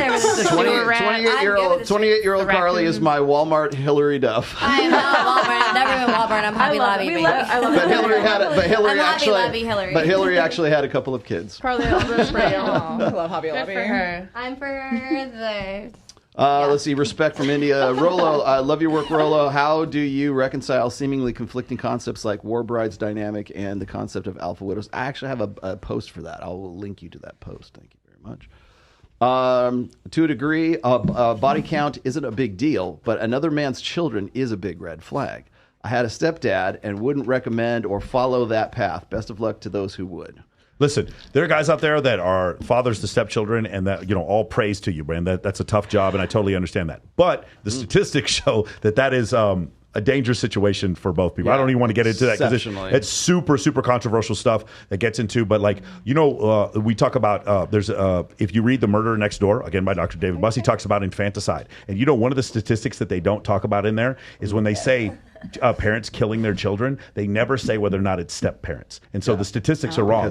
He goes and he does a little bit more statistics into it, and it finds out that is what happens. It's very rare that people are genetically related to children that they kill. It's extremely rare. Yeah, I mean, it is like 100 times more likely if it's like the baby or it's the stepdad, the live-in boyfriend. Yeah. Rizzo says, can we agree that manifestation is a female idea? 80% of women are hit on by every man. The top 5% of men are hit on by women in today's dating apps. We should Google that. Lucky for that. Let's see that statistic. Okay, Was so manifestation made said up by that? a woman? Let's Google I that. have it actually. Real quick. So real quick. I'm curious just, to know. Just so what he's talking about before, the way it works is about the top 20% of men get 83% of the right swipes on dating apps, and the top 4.5% of men are the ones that women are actually reaching out and pursuing. So the majority of women find the majority of men to be unattractive. It's about 80% of men they deem to be unattractive. When you look at it conversely, the top 63% of right swipes for women go to the top 43% of women. So for women, men see women as a normal distribution. 5s are 5s, 6s are 6s, 8s are 8s. For women, it's like a guy who's actually an objective 8 to a woman looks like a 4, because women only find the top most attractive men to be attractive. I love that. This is a great one.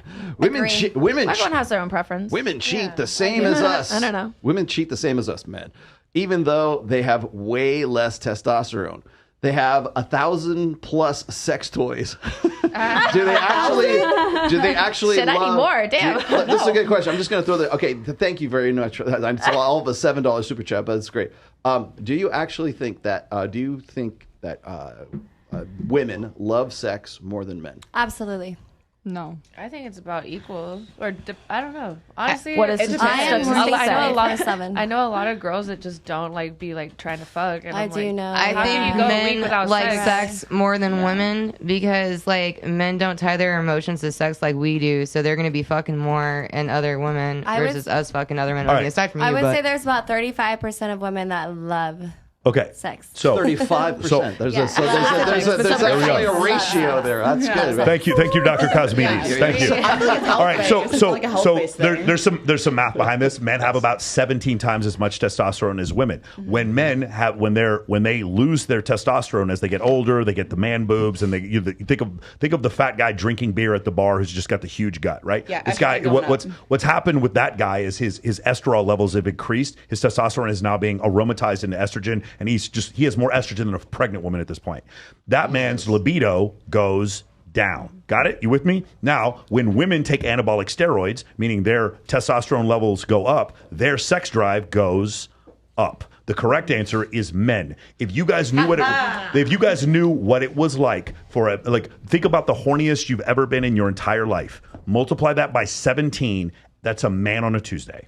That's what it's like for us every day. It is all dudes are just so. Again, I'll give you the example I like to give all the time. Is like I was teaching my clients yesterday. And I was like, if one of you guys to save your life had to fuck 17 women right now to save your life, you would do it, leave, and afterwards wouldn't think about it the next day. I would. If a woman, if a woman had to fuck 17 dudes to save her life, it would be traumatic for the rest of her. It would be incredibly traumatic because our psychology is different. So you guys think irrationally? If it was involuntary, yes, it'd be traumatizing. But like 17, like whatever. 17, 38. But like, just show me can I pick the 17? Yeah, like as long as it's not like a bunch of ugly motherfuckers. Like, can I have a lineup? Like, is everyone here? Like a police lineup, you get to choose. Like, line choose your criminal. Out of 100 people, okay. Like, I need Top options. 17. Top 17 are gonna make the cut. I'm good. You have any more? I was going to say, would you agree with this statement that the average women don't want to get with average men? No. Define average man. Okay, is he like a 6? There we go. Okay, so let's start with Tiffany here. What is a man today? Okay. Tiff? What is a man? Well, XY chromosomes, born with a dick, has a set of balls, doesn't change his manhood. So once you chop the balls off, you say goodbye to your manhood, unfortunately, which I think, you should wait until your brain is fully developed, because buying new genitals is like buying a new house. You got to be sure about it. But a man's supposed to be a provider, a protector, provides for his family, provides for his lady, but also the lady has to provide for the man. With that being, if you want to be a trophy wife and don't want to work, because ladies don't like to work, can you cook him a good meal? Can you cook him a good meal? Can you clean up after him, like with this, can you clean up after him when he worked all day? When he's working to pay your rent, your bills, and buy you your fucking Gucci bags, are you gonna submit and do that for your man? If he's doing all that for you, fuck yeah. If he's doing all that, then yeah, that's an even trade. All right, so you said something, Carly. So it's an exchange. So Carly, the question was, do average women, are they attracted to average men? Do you think so? No. I think that we always want best for us, so we're gonna go for above average. So here we go. We're so gonna strive for above the percentage of men right now under the age of 30 that are virgins. What percentage do you think that is? That are virgins? Really no, just Carly. 60. Just Carly. So you think men under the age of 30, 60% are virgins? Okay, let me think. 45. It's 26%. Oh damn! Okay. And the percentage of men under the age of 30 with zero sexual partners in the last year. What do you think that is? That's embarrassing, is what that is. Yeah, it's embarrassing. What percentage? Do you read the statistics again, please? The percentage of men with zero sexual partners in the last 365 days that are between the ages of 18 and 30. Like, what percentage do you think that is? No sex in the last year. I would say, based on the 45%, maybe 27%. It's about 30. It's about 33%. Okay. The correlating number for women is like 18%. Women don't have to go without sex. Men constantly go without sex. Easy for Hold on, but my point is, if average women dated average men, 33% of men would not be going without sex. Well, you understand? If you ever see a beautiful woman, and most of the time she's with a very average-looking man. He's average looking, but there's other things about him that make him exceptional. Yeah. There's the quality. My point is, if 83% of men are top 20% of men are getting 83% of white types, that means that average women don't like average men. Average women like the top 20% of men, and the bottom third of men are getting no sex. You understand? Hey, Carly, the guy in the United States, number of sexual partners on average, the median sexual partners that he would have in his whole life. What do you think it is? Fuck, 5. 5? That's about right. Ironically, it's about 5, 6. Yeah, that's right. That's so. It's embarrassing It's not though. embarrassing. That's what you think. It's nothing's embarrassing. Okay. We're all No, but humans, my and point it's is all love, you can't say average women like average men when you have the median is I 5 didn't say. and a third. No, you did. That's what you said. I said we love above average men. Okay, very good. Yeah. So hypergamy is the concept that women, average women, only want the best men. To The be best fair, women. because the average woman is still prettier than the I mean, average that goes man. back to survival. She is. But in the United States, hold on. But in the United States, the average woman is 5'4" and weighs 172 I pounds. know. She weighs 172 Don't pounds. I know it. But what's the average man then? The average man is 5'7". The average man is 5'9", and he weighs what, like one overweight. You know what? One- You guys, 197? you guys said something when I was on a panel here, and you guys said, "Have you guys ever walked through an airport and just look at people?" Yeah. And that's the average people you see. I've been living in the fucking airports for the last several weeks and stuff, and like, dude, it's every 2 to 5 days. Like, I've seen the same flight attendants now. But the point is, it's like when you see these people, you don't see the super hot guy. You don't see the 6 foot tall guy, 6'6". handsome, wearing nice things. No, 9 out of 10 times you see an overweight guy, facial hair on his face, doesn't groom himself, like, So dressed like a tacky tourist. Yeah, but you don't even see that guy. That guy. You don't see it. He's invisible. I mean, No. I pay attention to everyone though. He's So in the American Express lounge because he's average and so he's got money. That's why you don't see him. So okay, ready? So let's do this. Let's do this. The ideal average for women. Hold on. He's in VIP. Ladies, I'm gonna ask you guys some questions, and we're gonna go like what you think the average ideal is. And this is not just for you. This is for like all women. The average ideal weight for a woman in the United States. What do you think it is, Rach? Like what? Like who wants the? Like if you were to say what is women on average they think I should weigh X? How much do you think they should weigh? I feel like women, like, I don't know, 125, 130. 125. What do you think? I don't know. 120. 120. average about like 130, 135. What do you think? I would say 130, That they, 135. that Is this they, from, that like, a they- guy's that they- perspective? No, from a woman's perspective. What they believe I they would say should, 130 to like 160, to be honest. an ideal woman weight. Wait, 120, 120, That 120. changes my answer. 120. What do you think? Yeah, I would say 130. 130. Yeah. 120. What do you think? I feel like that is average. 130. What do you think? So this is the average that women 500 think- women selected their actual and ideal body size from a What is their 12-point visual ideal- scale. What do you their think? ideal? What's But ideal? their actual body size? No, the ideal. We're doing ideal. We'll do actual next. We'll do actual next. The ideal woman Height's a weight big is factor. Huh? I'll say 119. Okay. 1 to 10. What do you think? 128. Okay, the answer is 124. Now, what do you think the average woman actually does weigh? In America? Uh-huh. Like 165. What do you think? Yeah, 150, 160. What do you think? 180. What do you think? 130. 130? 175. 175? Maybe 160. 160? Well, it's 171 because I looked at his Instagram. What do you think? 150, 160. What do you think? 172. It's 172. That is 172. correct. Okay. Yeah. So the thing is, like, 172. go ahead. Okay, I'm having a problem with this, so I wanted to change my answer immediately because the ideal weight that I think a man thinks is ideal. No, a woman thinks it should be ideal. But the first one was, what do you think a man's? No, at no point we're talking about men. This has nothing to do with men. Okay. Yeah. Man would say I gotta switch it up 110. because I've heard multiple men be like, oh, well, I just like big butts and big tits. Okay, that comes with weight. So it's not fair to say like a man likes a girl that's 120 because a girl that's 120, if she's a natural height like 5'5" to 5'7", like the normal, you're just not gonna weigh that. So I think going to the gym they're has a not. big factor. Yeah, they're, in hold on, muscle. they're How not. much They're not. muscle you They're not. have versus They're not fat. 172 because of their quads and their breast implants. They're 172 they're fat. because of McDonald's and Frappuccinos. And Lizzo, big is beautiful. they're not gonna want a girl that's No. 120, and he also wants her to have a big ass. and Everybody big has a titties. type. Everybody's got a type. Yeah, there's a type for but everybody. media That's why is there's all kinds of promoting different obesity and like heart disease and shit. Fuck the media. Promoting heart Who's the disease. media? What are you promoting? Like, Hey, I'm from- she let her Like, dancers what do eat you want bananas. from us? Bananas are healthy. Bananas are awesome. Right. They don't cost I saw but a TikTok that forcing says it them. wasn't. Oh. You know- She was forcing Bananas them to are eat it in your sexual ways, so it was like No, a I sexual gotta assault. How do you not eat follow. a I banana gotta in a follow up sexual here. way? Listen, roll. Hey guys, listen up. All right, so listen up here real quick. Make it The- perfect. I've seen this. I've seen them go around the table at Freshman Fit, and they ask this like, "What do you think you are on the 10 scale?" They all say, "Oh, 10." It's kind of like pointless to ask that, but like, if I'm gonna go around the table and ask you guys this, okay? Not do you think you're a 10, but on a scale of 1 to 10, what would you say your self confidence is? Oh, confidence? Okay. Yeah. So what would you say your self confidence is? Scale 1 to 10. It depends on the day. In general, You like know, this year. I don't know. I would say I'm pretty confident, but I don't want to like shoot too high. So I would say a solid 8. Okay. You said in this past year, I was in a relationship that made me not confident. Now I am, when I'm single, I'm so confident. I know who I am. I know what I want. So I'm starting to get it back. I would say on an everyday basis, probably an 8. What's your self-confidence, Tiff? I would say a 9 because I'm not perfect. 10 saying you're perfect. Nobody's perfect, but I would say a 9 because I admit accountability.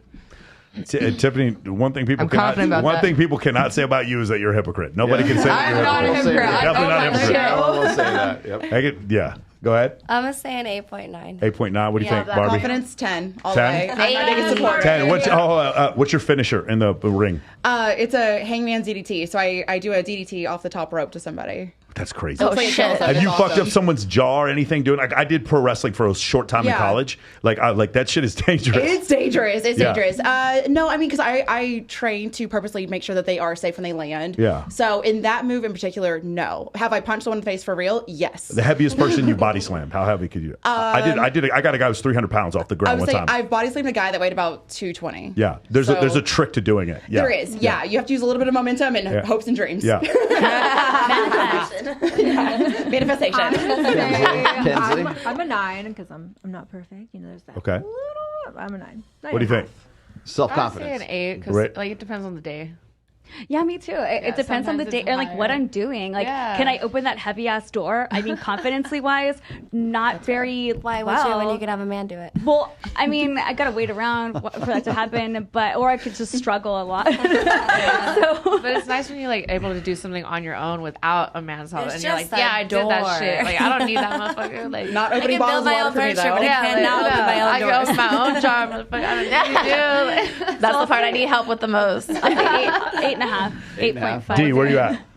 Like an 8.9. 8.9? There we go. 8.9. Nice. Like just not 10. You could be better. There are some days where it, you know, but What do you think the average woman says to that question? Oh my God, I bet you have the answer. I'm a 10. 7.5. What do you think? What do you think the average woman says maybe about her 5. self-confidence on a Because there's like the average woman, 5. like if she's like 160 and she's like 5 foot, like I don't know. That would suck.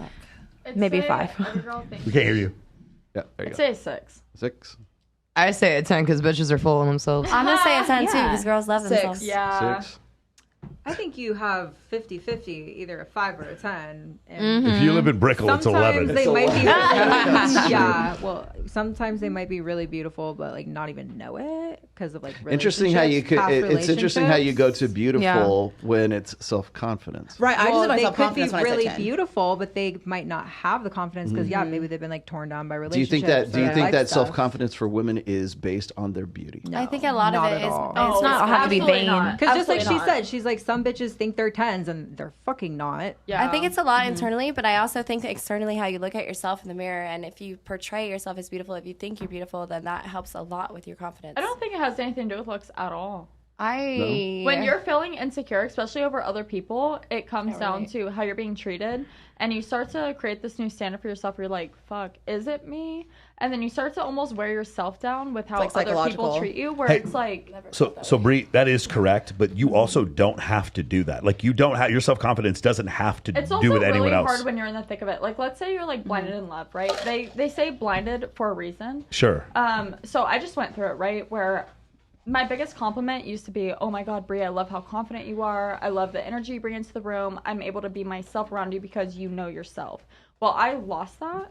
And so it didn't make people feel that comfortable around me because I didn't know who I was and I was really insecure. And it was just because I wasn't being treated properly. And it had nothing to do with my looks. It just had everything to do with how I felt as a human being. I agree with you that your self-confidence can be affected by the way other people treat you, but there's also a book called The Subtle Art of Not Giving a Fuck by Mark Manson. You get to choose. Yeah. You get to choose what your confidence is. There's another book I would highly recommend. It is The Power of Now by Eckhart Tolle. Like you get to, like I had the same feeling. Like my dad was killed by a drunk driver, and then my girlfriend broke up with me. All happened in the spring of 2006. And I got to choose what my feelings, not my feelings, but I got to choose my attitude afterwards. That's kind of where I'm coming to now, where like I left that relationship and it was not due to a lack of love. It was due to the fact I really missed myself. And I was like, I'm not able to be myself in this. Yeah. And it's as easy as saying, oh, yeah, but you don't have to. Okay, but when you're in it and all these feelings are involved. Agreed. I'm sorry. No, I totally understand. But what my point is, you can have boundaries and then want to leave the relationship, but like how you feel in your own self-confidence. Again, we're all young. 100%. When I was 12 years old, if my favorite uncle yelled at me, is it going to make me feel shitty? Of course. Yeah. Right. If my best friend rips me off, of course. But overall, I think that is what the definition of maturity is. It is a function of gratitude and the recognition that you get to choose what your feelings are every day, regardless of what people do to you outside of this. It's just really hard when you mix like love and relationships with this, because I can't speak for everyone, but I get so involved in other people. And I'm not saying... That's your choice. The recognition is that it's your choice, Bree, to do that. It's also hard because that's probably just the way I was raised. And I learned this like in therapy and stuff. Like I trauma bond with people. I like connect with people through... They're like fucked up shit. And it's because of my own stuff. And I'm not saying that it's okay, but it's really hard. Even logic versus your heart. It's really hard to know something but feel something completely different. Like, yes, I know this logically, but when you're in the thick of it, I promise you, like, your heart is going to take over. Like, you're going to feel like shit over this. It's that oxytocin. For sure. Weird. For sure. Making you stupid. And I'll tell you 10 years from now, you're going to agree with what I'm saying. You're like, you get to choose. I agree with it now. Okay, so here's the thing. If you guys have any issue with this, there's a great book. It's called The Hurricane. It's about this guy named Reuben Carter who was convicted of murder, sentenced to life in prison for murder he didn't commit. There's an attorney in Canada who finally came down, like paid for his legal fees. He ends up marrying the person. But in prison, there's a great movie about it. Denzel Washington plays Reuben Carter.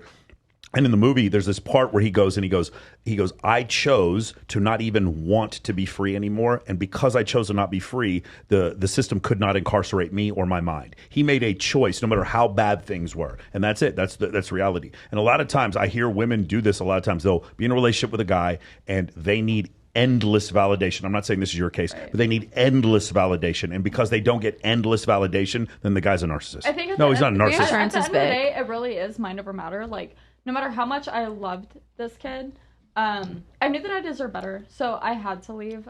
It was one of those things where you have to put yourself first. Like, it comes back down to your heart versus your brain, right? Like, logically, I know that this is a problem, but my heart is so fucking in it. And at the end of the day, I really need to choose myself. It's called feels before reals. Because putting other people first, it's an act of non-self-love. Like, you don't love yourself. Like, I don't care how much you love someone, you have to choose yourself. There's a theory called triune mind theory. It's instinct, emotion, and reason. So your reason is your gray matter in your head. It's like really what makes up the composition of your brain mostly. Then there's sort of the emotional side, which is like a little bit deeper, like your hindbrain, like what they call the lizard brain. It's where your emotions are at. And then there's the instinct, which is sort of like your autonomous nervous system and your instincts, right? So like if you want to get away from like a dead body, or something smells bad, or somebody throws something at you and you flinch out of the way, that's the instinctual side of it. So you're going to do that no matter what. Like breathing is instinctual, right? So, but the emotional side is also a biological thing. It's not something magical. It's not like pixie dust that falls out. It's not like, magic rays from heaven or Brazilian power crystals. It's like, it's actually, there are reasons, or base emotions, and the base emotions are something you can choose to experience or not to experience, because assuming you can like revert to your rational mind. So, and that's the problem, is that there's always going to be that balance between those two.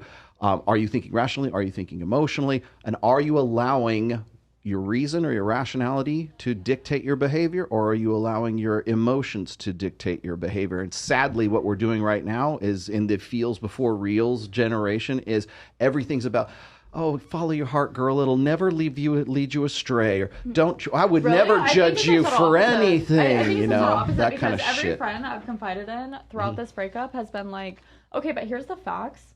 So the reason why you left isn't wrong. You need to choose yourself. Like, no matter how much you think you love someone, if they're just doing wrong by you and you are blinded in love, you really do have to put yourself first. You really do have to choose you. Love is an emotion. Happiness is an emotion. Fear is an But that's why emotion. feelings Anger are is so an hard. You emotion. can't control Sadness, them, right? anxiety, depression, all that stuff. All of those are emotions. They're either base emotions or they're complex emotions built off of that base emotion.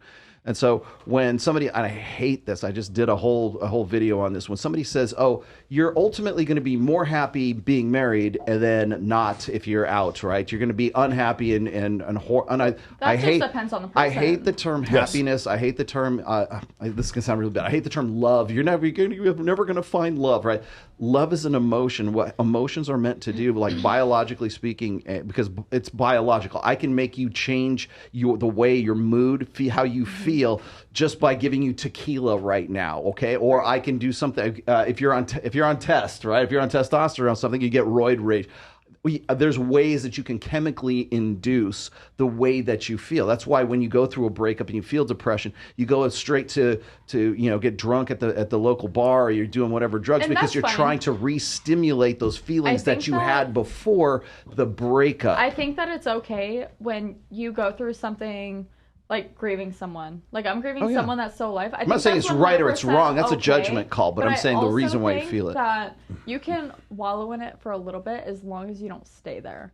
So when the first few days happened, I was sad, getting drunk in the shower, and now I'm like, okay, it's go time. All right. Like, I love shower beer. Like now, Shower beer. It's time to go. I allowed myself to feel sad for myself for a little bit, and that's okay to mourn the relationship or something that you lost. But at the end of the day, it's fucking go time. Well, here's the thing: is that and this is another kind of a tag onto the happiness thing. So when people say you're going to be happy, happiness is a proximate outcome. It's not an ultimate outcome. It's not something you can sustain. You're not going to be able to sustain happiness in the long term, because happiness is found in doing something. Emotions are meant to get you from one state to another state, and usually it's for reproduction or it's hunger or survival or something else. I realize this a lot. A lot of people are like, "Oh, well, I'm making all these like real estate investments and all these investments, so like future me can be happy." And people don't stop to smell the fucking roses and realize that they're like happy some of doing these it. people are so fortunate, and I look at their lives and they are like they're traveling the world and they're eating beautiful food and they're seeing beautiful people and all this shit, and they're like,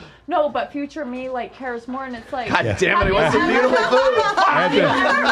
Anthony, we're going to sushi You're after missing this. out God right damn it. now because you're so focused on future, you can't even realize what you have right now. Like you are experiencing these. That's because, okay, so that's because there's no such thing as happiness. And I hate this. There is happiness, but there's no such thing as happiness in the way that most people think. Okay, chemicals there's in your brain. It is.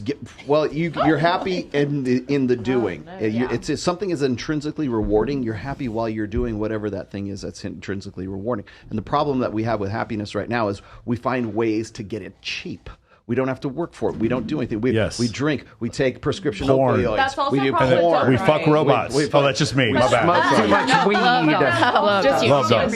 So I was reading a book where it's talking about dopamine, and it's Atomic Habits, and they talk about book. the effects Good of book. dopamine, and it's the journey. It's not the destination. Like For sure. you hitting up a girl and wanting to fuck her, that's your dopamine right there. Once you get it, you're like, yeah, okay. Well, again, that's but you get your dopamine hit before that happens. The happiness that you experience while it's like it's not the having, it's the getting. It's not the kill, it's the hunt. Yes. And so the hunt is what makes you happy, not the actual kill. Right. So, but that also applies, by the way, to like depression. So when people say, "I'm so depressed," I stopped hunting. What that's meant, what your body is telling you to do is get the fuck out of this position and get into something that's better, because I can't sustain you in this position. Go kill the meat. Yes, that's what it's telling you. I'm going to end it with this. This is the best thing in the world. Anybody ever been hangry? Yes. Like you get angry because you're right now. Okay, you know why that is? You see this? That emotion. I'm fucking hangry. That right now. emotion is meant for you to get out of the house and go run down the caribou and kill the caribou. There's because you're angry. I'm horny gonna too. kill that and eat it. There's horngry too. You're horny and you're angry. And hungry. Yes, 100%. Horngry. Yes. Oh, that's what that is. Yes. Damn. That's horngry. I was wondering why she put that knife to my neck. I mean, hey, but Only the best reason. is No being sense hungry now. and horny at the same Okay, time. a couple Incorporate it things. into the sex. Christiana, there's somebody named Vincent Vega who is just like on your nuts on the fucking in the chat right now. I don't know if you know who that is. I don't know if you know who they are, but Isn't that the guy from Pulp Fiction? Yes, but that's not probably the same guy. Are you sure? Yeah, look in the chat. You can look in the chat if you want. I'm watching It's your mine. chat. I'm watching I think I'm watching your chat. Is it the same chat? No, it's a different one. I'm not seeing this one. Okay. My favorite one from this one though was she's from the streets, or she belongs to. But yeah, I don't see it on this chat. No, it's on mine. Am I I'll send it to you. Can you? Can Yeah, you read? show her Can mine? you Yeah. read any of them? No, there's just so many of them. This guy's like all up in your nutsack. I don't see him on yours either. I don't see him. All right, so Thanks, Vincent. huh? And he's all up on your nuts. I don't see Yeah. him. Did you have any questions? Vega on the nuts. Okay. There's one thing. By the way, the I average see it. self-confidence for women is 6.1. Oh. That makes me sad. Yeah, depends Good on thing the she's day. a like I said. manifestation coach. She can Yeah, see the right. results. Exactly. We need to help Help girls. her. I'm like, I Help have our a million girls things I out. want to say, but I'm just. Yeah, I know a really good manifestation coach. It's a personal trainer. It's a real estate coach. Get that health up. Yeah, it's an Amazon FBA coach. That's a manifestation. I feel coach. weird. I don't definitely. believe in Go to the gym. manifestation. I just believe in like thinking like, okay, here's my goal. I'm gonna do this to get there, and I'm gonna get my fucking goal. But it's the same thing. Yeah. It's the same. Yeah, so thing. the Same, reason- same, but different. No, Like, if you look- manifestation to me though is Same, like but going at a different. crystal ball and be like, I'm gonna manifest this. It's like that guy in that tinfoil hat. That's like Waking the up and power of believing manifesting. yourself is what manifestation How is. about we look up the definitions of them? I actually want to see the definition now too, because I feel like I'm. Can somebody look up the definition of Okay. manifestation? Yeah, that'd be great. I got you. manifestation yeah. goes Got it, on. Does it say, A like it's a post spooky last ass fucking night. witchcraft type shit? Crystal ball. Here, let me find it. Manifestation. This explains it. It's not fucking witchcraft. There's literally people that sit there and wish all day and never do the work. And then they still get what they want, or no? No, they don't. Oh, well then fuck. Though they ain't doing it Wait, right. there was something that was said earlier about how somebody that needs like constant validation calls her ex a narcissist or something like that. Is that? Yeah, so a lot of times, when I first started doing the show, I would have a lot of girls come on and they'd be like, "Oh, my ex is a narcissist," and I was like, "Your last 3 exes were narcissists." And then you get to know them, and they're like, "No, you needed constant validation," and he started putting out boundaries, and when he did so, you started calling him a narcissist. There needs to be some give and take. If a man doesn't constantly validate you, it doesn't make him a narcissist. If he has to go to work, if he has to do other things, it doesn't make him a narcissist. And I think a lot of women get that confused. And the other problem is that there are actual men out there who are narcissists, and those women aren't getting the help they need because these other women are like very similar to the Jonah Hill situation. Jonah Hill did nothing wrong. No, he just set a boundary. Yeah, he just set a boundary, and because of the Jonah Hill situation, now there's therapists out there being like, "Oh my God, he doesn't want you to fuck other dudes. That's so unhealthy. He's trying to control you." I'm like, no, it has to be a boundary. Okay, you ready for the definition? You're all wrong. Okay. Yes, I love this for us. All right, let's go. What is it? Manifestation. Here. Okay, manifestation is a noun, okay? An event, action, or object that clearly shows or embodies something, especially a theory or an abstract idea. Okay, exactly. Yeah, Exactly. So it's a theory or an abstract idea that I you want want to look for to manifestation verb. So here's the next one. The action or fact of showing an abstract idea. Exactly. It's not real. So it's That's just exactly No, what my it point is. is Then you go no, my point is That's that there's no imagining it, creating it. there's no action that exactly happens. what it is. It's a verb, isn't it? We can It's a all noun. agree to disagree. Yeah, It's whatever noun. we can feels. all agree. There's to noun disagree. and a verb. Yeah. Okay. There is a manifestation. Manifestation is the Everything at noun. once. Manifesting is That's the what they taught action us. of manifesting the noun, which is something. Correct? It's a No. person, place, or A thing. noun is an action. A noun is a person, place, or thing. Yeah. So it exists. Middle school tap in. It's saying it's an idea. It's not a real thing. The school system failed, Michael. As a verb, to make evident or Sorry, certain Michael. by showing or displaying. That's Yes. exactly what it is. Yeah, that's. But wouldn't that be action? There's no We action. never said it That's an wasn't. a verb is literally. There's nothing in there about going to the And gym. believing. Michael skipping. I'm gonna manifest I lose these 300 pounds and not go to the gym. I'm gonna manifest Well, it then just you're not falls off. manifesting. He was- You're not he just was going to playing manifest hooky. it falls off. You have There's to nothing in there to be like believing in something and then working to make it real. That is not the definition of manifestation. But people who use that term think that it is, and it is not. And no matter what Joe Dispenza says, there's no fucking quantum field that heals your body. There's been millions of studies done on this. It's just not true. It's like that stuff is it's quackery. It's fucking hokum, and that's the problem. The issue is most of you guys are fine believing this. There are some people out there that are literally destroying their lives because they legitimately believe if they clinch their butthole and gnash their teeth hard enough, then fucking money will pop into their lives. Michael, and now I'll show we know you I hundreds didn't of them work in for TikTok. you. But it did work. But it did work. My life is. You were clenching your butthole, and then all of a sudden you're here with all these hot bitches. Listen to me. Sounds about right. Listen, Sounds What did you about manifest fucking when it right. comes to your butthole? Listen, prison You're was. just doing it right now. Listen. Prison was a different time. All right. You dropped the soap. You got to clinch. You got to You dropped clinch. the soap too many times. Military was a different time. Something. Military was military. Basic training was a different time. Oh yeah, let's not forget. Coming from the Latin, manifestus, caught in the act. Manifestus can be used as an adjective, a noun, or as well as a verb. It sounds like it's everything. Sounds like it works for me. All right. All right, I think it works for me. I have a question. Okay, we're gonna start with Barbie here. Yes. So the question is there something that a guy that men have done before previously that's kind of toxic that you like? Yeah. Ooh, that I like. Oh, damn. I don't know why, but when you started this question earlier, I thought I was going to go totally opposite. Yeah. I was going to tell you a toxic thing that I had done. I don't know why I was so ready for that question, but Oh, you can talk about. Hey, by the way. So this is about toxicity in general. So a toxic thing you've done is fine, also, and a toxic thing you like.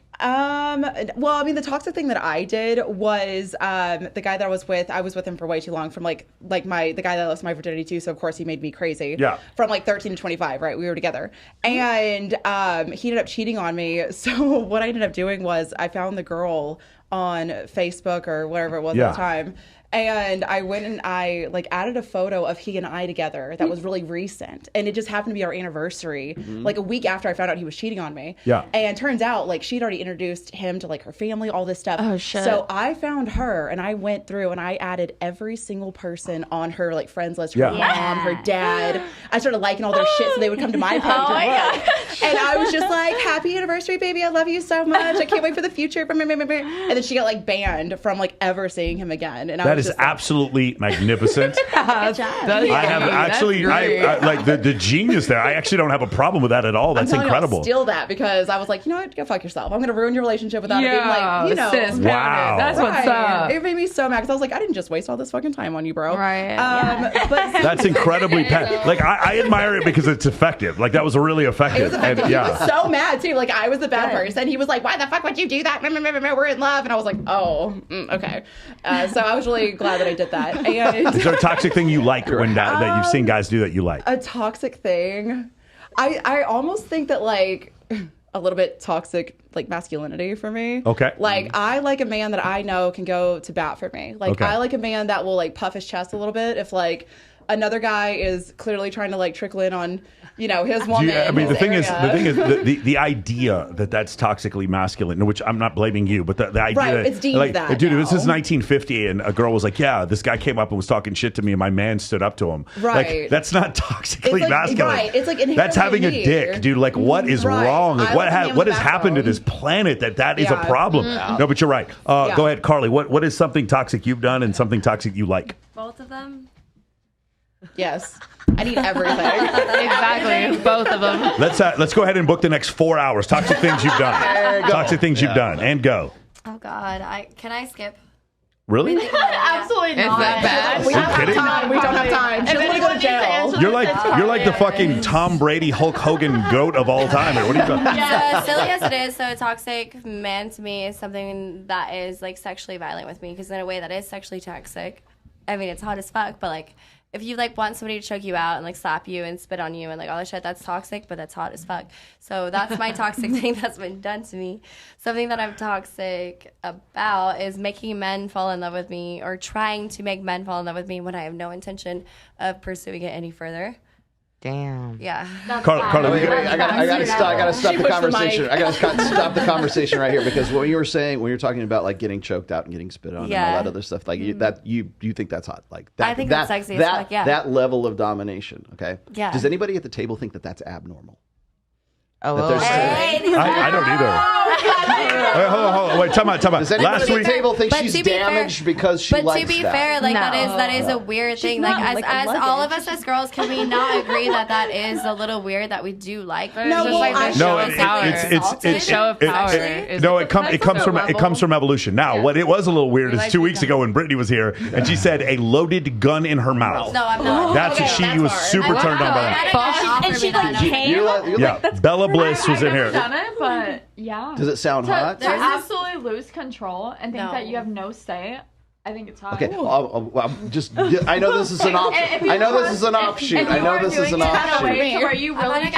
The reason why I'm asking this, let me explain before you continue on and tell about all the fucked up things you guys are doing. The reason I'm asking is because there will be a million people in my comments and everyone else who say, like, the reason why you like that is because you're fucked up and you're damaged. There's something wrong with you. And that's why I'm asking everybody at the table right now, because everyone's going to go, well, they must all be fucked up. I'm like, no. This is the fucking rule. This is not the women look up violent porn at a much higher rate than men. 100%. I actually talked about this with my therapist. Why do I look up so much fucked up shit? And she said, no, it's actually perfectly normal. It's not that you want this to happen to you. It's just a fact of losing all control as a woman. Being submissive. Yes, being submissive. I was saying it's a more being submissive forced thing. into being submissive, it's hot. Have you guys seen that study where liberal women are now having to date conservative men because they can't find any like masculine men on their side of the aisle? Wait, last question. Do you have any difficulty finding a guy who will do that to you, or whatever you like? Absolutely not. Not necessarily. Not after this show, she won't. She won't have any fucking problem at all finding one now. Some men that will not necessarily want to be physically violent. But for example, earlier today I was hanging out with my girlfriend and we were talking about sex, and she said that she liked one of her first boyfriends. She wanted to be punched in the face.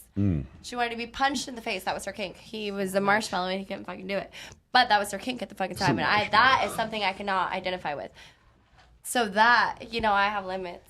What happened to her? I got a really good. Okay, last. You guys can continue after this. I swear to God, you can continue after this. How many women on the panel have been with an ex-convict or a guy who's been in prison or jail? Well, I know prior felon. Oh my God! Holy I have shit! A story for you. Oh my God! Well, like I didn't do background. I know you have. Raise your hand. Raise your hand. One more time. Prior felon. 1, 2, 3, 4, 5. Wait, Jesus Christ.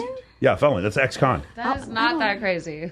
So no, of course it's so out of nine girls at the table, how many? Six. More than half. Okay.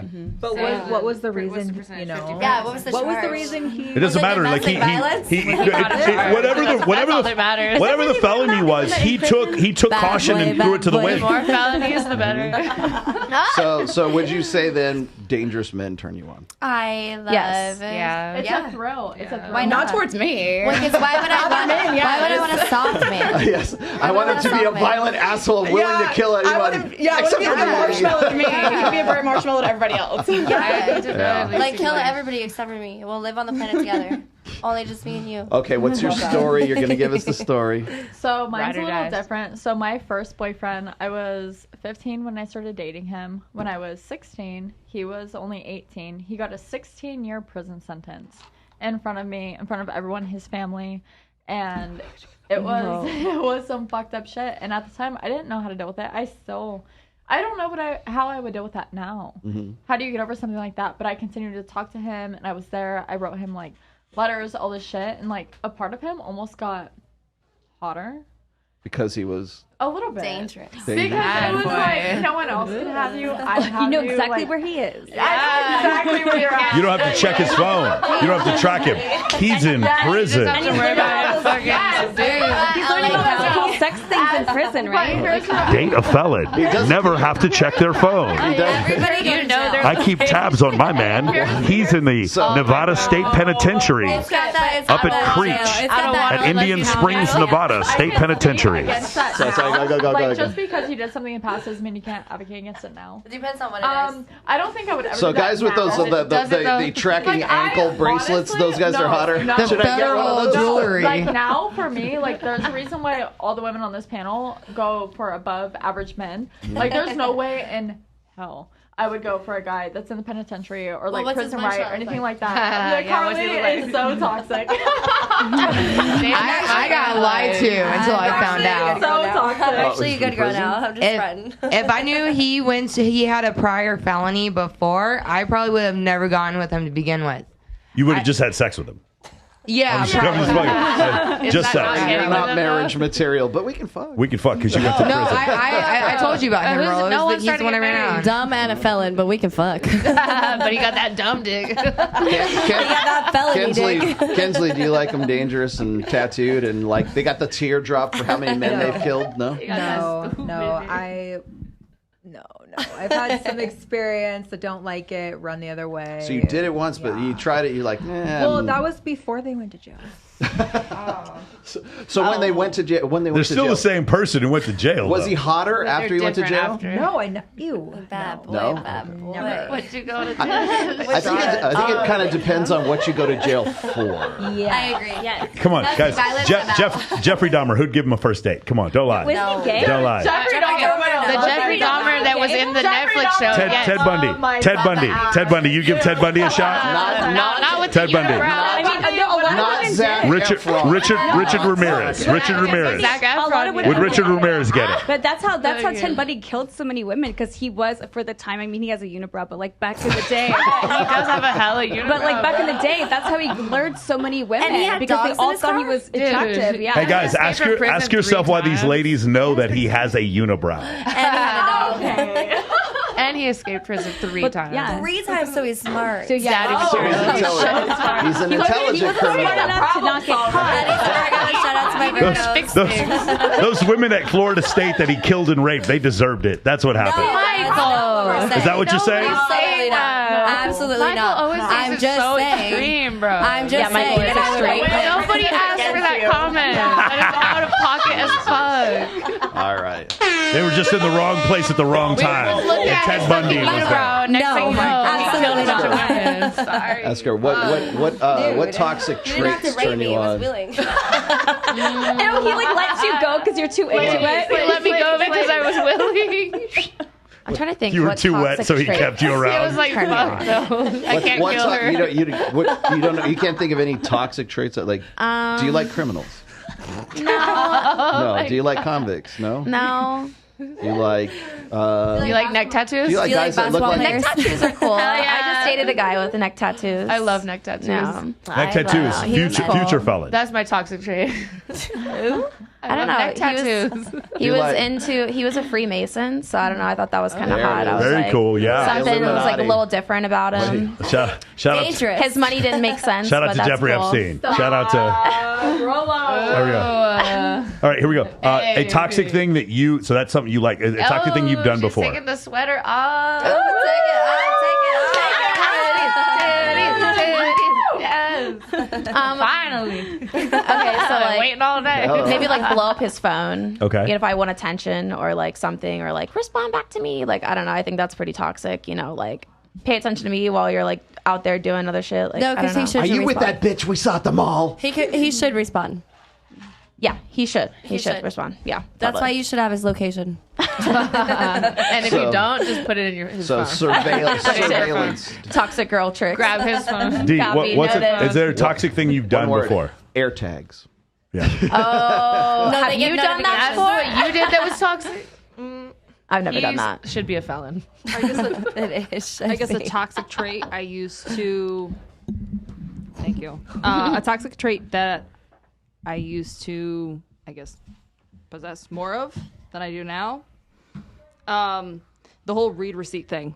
I can't do that no more. If you have your read receipt really? on and all of a sudden you turn it off, Toxic. Of course. Are you into it? Do you like that one? Uh-oh. now it's off altogether for the most part. Yeah. I only turn it on when like I want people to know that I read it and didn't respond. That's like for my parents. That's it. Other than that, just like the body count, I'm not gonna ask. You read the message, you get back to me, cool. You don't get back to me, that's fine. But I'm not gonna sit here and look at my phone. Is there anything you do that's toxic? When it came to that, Leave if it someone, on. if Leave them someone- on read. Leave him on the leave it on color. read, or if someone turns it off, is like why? Now it's just like nope.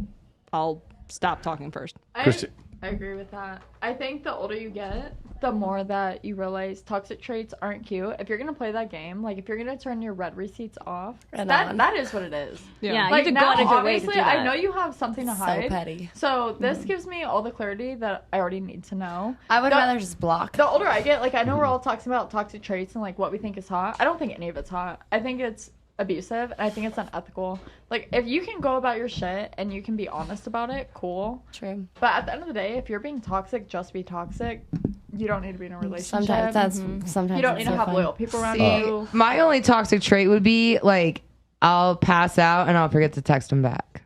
Yeah, that's as toxic as I get. Blacking out is so toxic. I don't black out. Yeah, I smoke a bunch of weed and fall asleep. Well, I forgot to text you because I didn't want to text you. Christiana, what a toxic trait you've done or a toxic trait you enjoy? Well, one I love is I love like love bombing. Like I really like that. Like you do it? Like when I'm being like like it love from a bombed. man? Yeah, I fall for being love bombed. Like that's the toxic thing I like. But Well, So you like you should narcissists. grow because you're just so special. You're so much better than everyone else. Do they end up being narcissists though? That's why. That's why it's not even love bombing because it's all true. That's what happens. I have a question with the love bombing. Don't though. listen to this shit. Dude, This is so. What are you doing? I have a question for you. So with the love bombing, when a man do they end up being like narcissists and stuff? Because that's a narcissistic trait is the love bombing. Only victims attract narcissists. That's the truth. Only victims attract narcissists. Oh, that hits home. I agree. Yeah, so I agree. I don't see it like this type of Can I- trait. I can't fit somebody into a mold that they don't belong in. But you know, narcissists are like professional, like professional at what they do. They'll love bomb you, they'll get you in, and then they won't see the traits for even a year and a half later. Tiff, have you been love bombed before? No, I'm telling her this because you know what? I was with 100%. I was with a guy, and he was great for the first 2 years with the love bombing, and then you start seeing his actual narcissistic traits. He starts gaslighting you and all this other shit, making everything your fault. The thing is you don't know that you're with a narcissist because narcissists are like master manipulators. You're not gonna know. Well, then Did I guess you- I wouldn't know. Let me ask. How many ladies at the table have been love bombed before? Oh, Raise your hand. Yeah. Are you fucking kidding me? How many of you you never been love bombed? No, I haven't. You've been, okay, so yeah. so everyone, every last one of you have been love bombed. Okay, now of all of you, how many of you got off on it? You liked. I hate that shit. Oh, dude, me. You liked not love at bombing. the time. At the time, He was so freaking good how with did his you enjoy words. it? It's everything you want to hear, right? Only It's when I how do you want not it. get off on it? He literally fucking gets you where I'm you like, need to be. I don't believe it. That's how I feel. After a I'm like, week, nope. I was talking, in you're in love love. with me. I understand that. Okay, Why now would I you have to take Yes. I have to Why take would one you more. not be in love with me after a week? I gotta Of course, it's been a He week. said everything he needed Wait. to say, and I gotta I take one fell more for poll. every Well, you ready to single have babies fucking with me? And it's been 4 my days. God. Of course. You know Why is that not I weird? think I actually love So you too. here's I'm a point. I'm glad. going to make a point here in just a second. How old are you? I'm 27. 26. 31. Oh, we're doing this. 28. 33 on Monday. 29. What? 29. 29? Am I the 30. youngest 30? one? I'm 30 years old. 30 what? 34. 28. 28. Okay. You so- are the youngest one. I am 76 years old. The Ladies, reason, teach okay, me now the something reason tonight, the yeah? reason I'm asking is because there's a popular opinion by Dr. Jordan Peterson who seems to think that the older women get, the less likely they will be love bombed and believe that bullshit, right? And that they'll Experience. and they're so Never smart. growing They're up, so guys. smart that they'll Experience. never allow it or they'll never enjoy it ever Experience. again. And all I've got to say to you, Mr. Peterson, is 2 words: Tinder swindler. Hold on. Tinder Would swindler. never ever let a man Tinder swindler. Every woman in I ain't Tinder that swindler rich. was at least the youngest was 29 and the oldest was something like 38 or almost 40 or something like that. It's not an age thing. It's the No. fact that you want you. They're Hold on. telling you Here's what the you thing. want. Right. The fact that they're so good at what they're down saying. to manipulation, but you don't actually know that you're being fucking manipulated. No, because the Right. words they use and the way they speak, it's so. I don't know. That's why I said narcissists are master manipulators. Just prove my point. Sometimes they Oh my don't gosh. even know that they're narcissists. They don't even know that they're talking. They don't even know they They control don't my even whole know. life. I They think the think they're women not. had a go choice, ahead. and I think that they really wanted to be. Because imagine this: you're texting with this guy. We want He's like- control. and then you meet him, and he's like super short, and you're like, Ew. I guess I'll just fuck him anyway because he's the one. But like, No. it's like I feel like she was lonely, and she No. fell into because you know why? She was a good victim. She was a good target. Okay, so Not everybody is. here's the psychology behind Wait, this. who here fucked him anyway? Anybody? On Tinder, you just fucked him fucked anyway? along- No? Dang never it. had a dating app. So many guys, I would have been so excited. I've actually never. He was so short, but I fucked him anyway. Tenderly. All right, so, I like so, short kings. so here's a And I don't mind psychology a short behind king. it. I halfway agree with your therapist or whoever told you I this. do. So I don't here's care. here's I'm the too here's damn the tall. long and the short. Seduction doesn't happen unless you have a willing participant in the seduction. Mm-hmm. Okay, so and the Tinder swindler, the only reason he was able to do what he did is because the women he swindled wanted to be swindled. They Right. wanted to be seduced. They wanted to be part Absolutely. of that narrative. Like, oh, I'm a Mossad agent, or My enemies are after me. I'm the son of a diamond merchant and stuff like he's just rich, he yeah. wants me. Dude, I would Well, help no, her to the so point where the hard. first girl on that documentary, she was in like 32 or 33 years old when she started, right? She's older now. But she meets a guy on Tinder, and literally within 45 minutes of meeting this guy, she is on his private jet going to Belarus or Exactly. Bucharest or You're something like swindled. that You're with the swindled. baby mama, You're believes swindled. every bit, and all of her girlfriends. They didn't say, don't do it. You're going to be sold You're into on a white private slavery in jet. Dubai. Why They're not would you saying not that. do They're that? like, your So ship was has she finally really come in. swindled, I can't though? believe it. I'm so was happy swindled. for They you. were Yeah. enablers. And Nobody again, said that logic. goes back to But she feels should have stopped there. before reels. The reels okay, were, so- there's no man, there's no uncle, there's no brother, there's no father, there's no Oh, stepson. no man wait, ever time out, sending time her out. money Do it. ever. Time out. You'll be killed. No So one is saying some that. of you guys have been friends with me for a while. What do you think would have happened? You know me well enough. You know, I'm a former counterintelligence guy in the U.S. military. Had I been the friend of any one of those girls, and they came to me and say, "Yeah, I'm going on this plane to do X, Y, Z," what would have happened, Rita? What would have happened? You'd say, share your location. I would have said anything, Rita. I would have looked up the goddamn tail flash of the goddamn airplane, Rita. I would have. Why is it? Why is it we can't? Like fucking like. Why is it we can't just? You would have said, hell no, just come on. I would have said. I would have said hell no, nothing. I would have said, hey, like what, ladies, an uncle, a cousin, a dad, your dad, whatever, best friend, a guy that just comes in there and just like, hey, just to let you know, I'm not going to tell you, do whatever you want. You know what I'm saying? Michael, not every guy even knows what a tail. A tail flash is. No, my point is, all the things this fucking dude said were verifiable. In 2 seconds, you didn't want to hear it. If any one of these, I'm just use myself as an example because I'm pretty fastidious. If any one of these ladies had come to me and been like, "Hey, I'm about to go on this thing and I'm taking this risk," I'm like, "Okay, cool. Give me about 5 minutes." And I looked it up. I was like, "This is a lie. This is a lie. This is a lie. This is a lie. This is a lie." And by the way, pay $5.95 and do the background check on them. You'll find out some more shit in like 10 seconds. But you don't want to hear it because you're being sold some bullshit. And so, ladies, at least you care though. so, but ladies, but here's the thing. Like, I'm not special. I'm not a private investigator. I'm just telling you guys. Like, there should be at least 1 or 2 or 3 dudes in your life that don't want to put their dick in you. That just like you can come up to them. But they're naked us. Are looking out for you. I agree. They all want to put their dick in us. They all want to put their dick in us. It's so hard. They all want to put their dick in us. But there's nothing wrong with having guy friends. How many They all want to put their dick in us. How many of the ladies on the table? How many ladies at the table have a brother? A biological brother. Bro, you all have brothers. Like, seriously, like you're sitting there with the narcissist shit. You could have just asked him. My brother's 4. Hell yeah, brother. Hell yeah, brother. Well, raise him well. We don't know Yes. yet. Would your brother do that? Would your brother step in and go, "What the fuck No. are you 100% thinking?" yes. 100% yes. No, like, again, I wouldn't even like if Rita come to me and she said, "Hey, I'm going to go do yada yada yada with this dude." I wouldn't tell you to not go. I would have just told you, "Hey, just so you know, here's Social Blade. All of his followers are fake. Okay, here's his took 2 seconds right here. All the companies he said he's in bankruptcy. Okay, I don't know, Michael. I think he's the one. I think he's the one. But it wouldn't have taken me any fucking time to find it. Have I not been out with you and been like, hey, what do you think about this? Yes, for sure. And I always ask. For sure. But that's the thing. Like, well, ladies, just have one. Like, if you, unless you don't want to know and you're so addicted to this love bombing feeling that you're just fine being with a narcissist, and then in which case, who should you really be blaming? Yourself. Or you could just stay single and fuck everybody. There we go. I have a question now. Checkmate. We're playing checkers. She's playing checkers. Nobody is safe. But wait, being single though, like until you're 40 though, do you think you're gonna feel the same way in 10 years that you do now about I staying think single? that all that matters is how I feel right now. There it is. And there it is. In the moment, girly. See, let's be ourselves now. And we have not our reached future the selves. final boss. You cannot. Ain't nobody got time for that. But like honestly, yeah, like whatever's making you happy right now, like should make you happy in the future because you're manifesting it. And eventually, I will receive what I receive when I receive it and how I receive it. And so therefore, right now I'm having fun, and in the future I will have fun, and in my whole fucking life I will always have fun.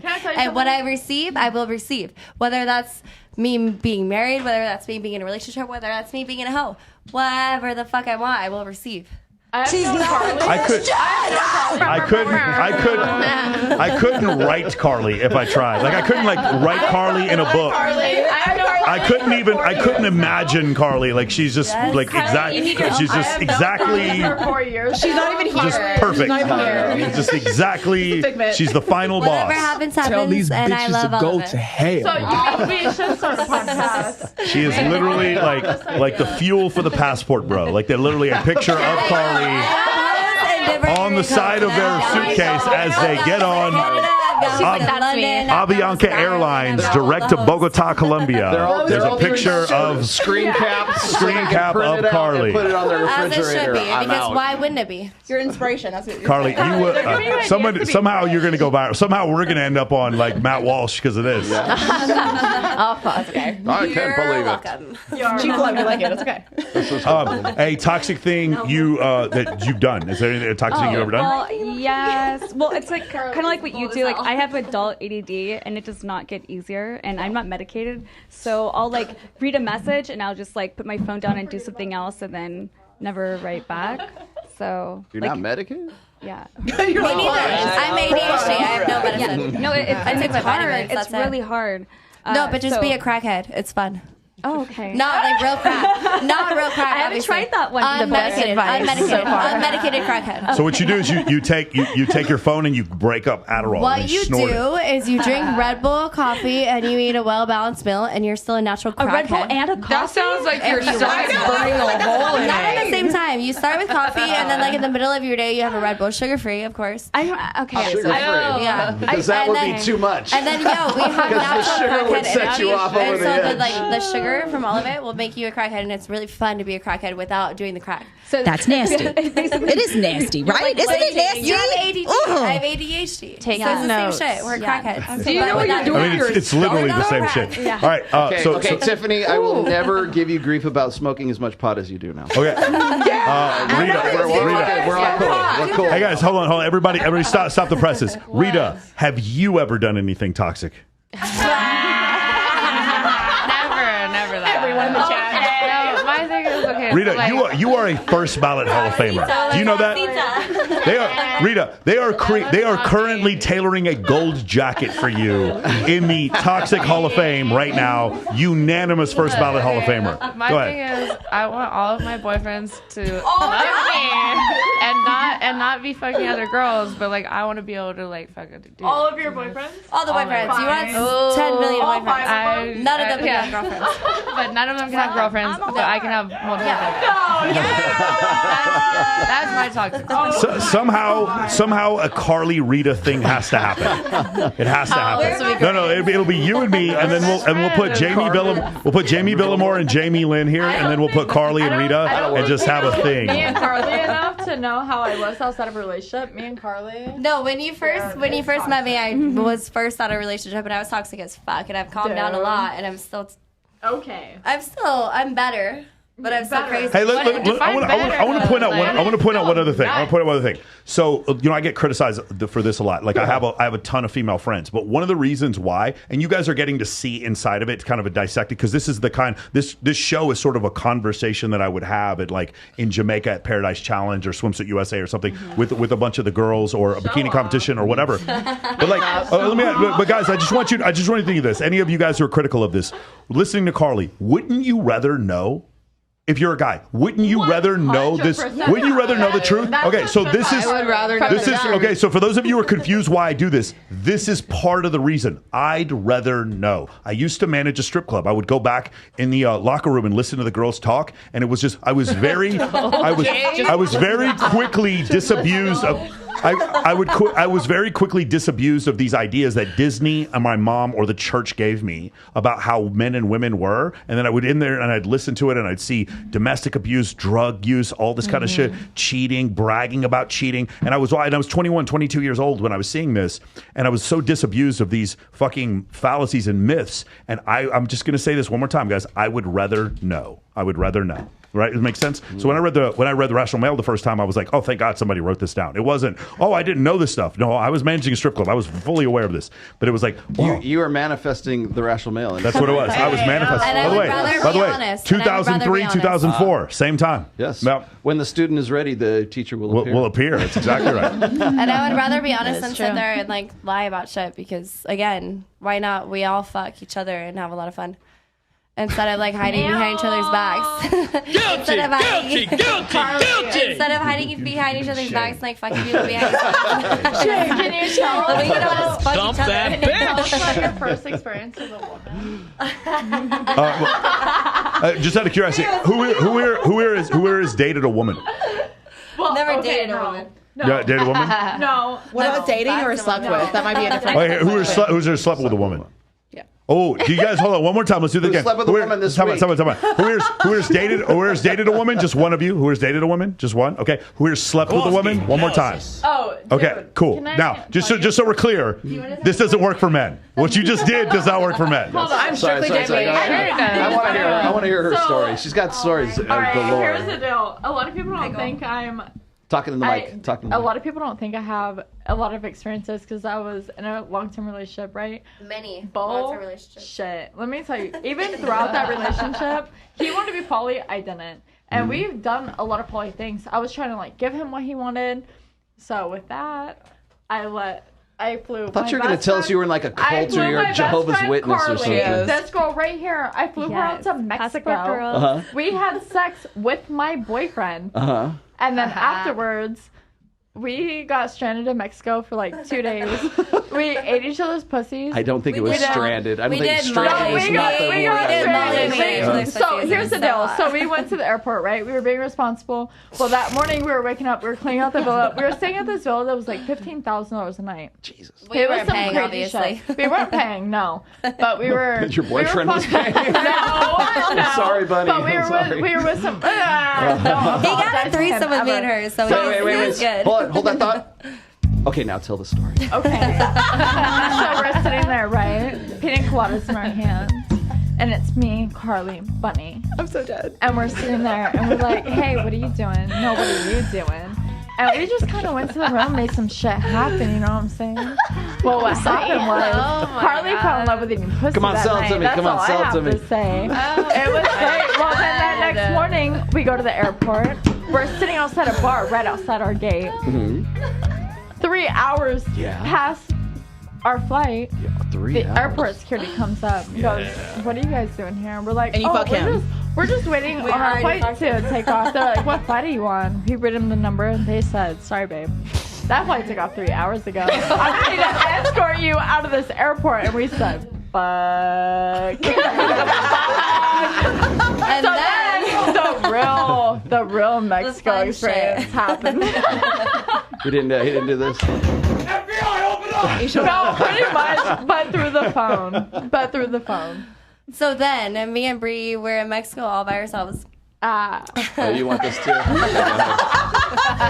two. Sell it to me, though. We're in Mexico all by ourselves, and we decided to go buy drugs. What kind of drugs, Carly? Molly. So me and Bree bought Molly. We took allegedly off the drugs, right? Just me and her. We take Molly, right? Allegedly. Allegedly. This is a fiction story. It's hypothetical. So then we go back to our hotel room, which is gorgeous. And I fucked Bree all night. We see this random guy. I just found out I was cheated on. And granted, we are on a break, but you fucked my best friend. And so I looked at my other best friend. I said, what are we going to do with this situation? And we walk out of our hotel room. We're in this villa. We see this guy at the kitchen table reading a book. I said, what are you doing tonight? Didn't speak a lick of English. I said, you're coming with us. I took him back. We get in the hot tub. I pull his dick out, and I just started fucking him. Want to know why? Because I'm on Molly, and I'm sad. Hey guys, time out. Can I have 1 second? Hello, 1 second. I feel like I'm pregnant. Hey baby, your friend Kylie is for the streets. I'm sorry, your friend Carly. Carly is for the streets. My girlfriend's named Kylie. My friend Carly is for the I streets. did not fuck that dude. For the record, she fucked that dude. Yeah, but then she fucked Stop me. the But cap. then You totally but did then it. You're lying. You I did totally did a bullshit. I did not fuck that guy. she actually didn't. I did not was fuck that guy. actually really I'm not gonna surprised. fuck a random. That's Bullshit. weird. Okay, well, I never thought I would do that either because But I'm I did tongue the fuck out of Bree's pussy. finish her. And then I learned that I like eating pussy, so that was fun. I mean, fair enough. So that makes me happy. And this was 4 days ago? No, this was yesterday. Like, Oh my god, I wish. God, a month ago now? Fuck. I am so excited to get home to my Bible. Oh man, I'm so straight. Well, I'm so happy you guys heard All of that. our exes watch this podcast like, Oh my god, we're not. That's the truth. I'm fucking afraid of God. Okay, so Rita, we never got to it. The toxic What? thing you do. What do you do? I said that I. Oh yeah, that's right. You did. I was thinking more of the specific toxic thing that had to do with a parking garage and an apartment. But that's fine if you don't want to talk about that. Kensley, what do you do that's toxic? What do you do that's toxic? I don't know. I think I get jealous a little bit. Okay. She just said she fucked her in like the Caribbean somewhere. I'm a little toxic. I'm not like super wild. Well, I mean, you're single. So. Single as fuck. Yeah. Single as a Pringle. I'll get a girlfriend. Single and ready to mingle. Yeah. Just kidding. I have a fake boyfriend. I don't know. You don't know what you do? What do guys I do break that's things off toxic? quickly. What do guys do that's toxic that you dig on? I like guys that are very like possessive. I don't know. My ex would always try and beat people up. Yeah, He's like, are you looking at her? so he would try Hey, was there steroids? Yeah. That's why. Roid rage. That's why. You want to do some steroids and I don't think I've ever asked this question before on any of these shows. Have you guys ever been with a guy and you tried to get him into a fight? No. Just to Absolutely see if not. No, with another guy. That's some fucked up shit. Have you ever tried to I got a know story. my man can kick ass. I got a story for that. Well, my ex fiance was super toxic, and he was kind of a dick to me.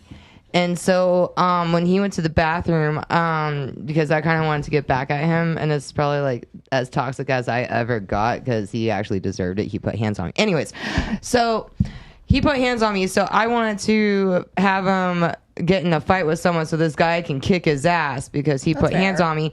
Because my ex fiance was 220, all muscle, and 6'5". So look at me. So imagine that.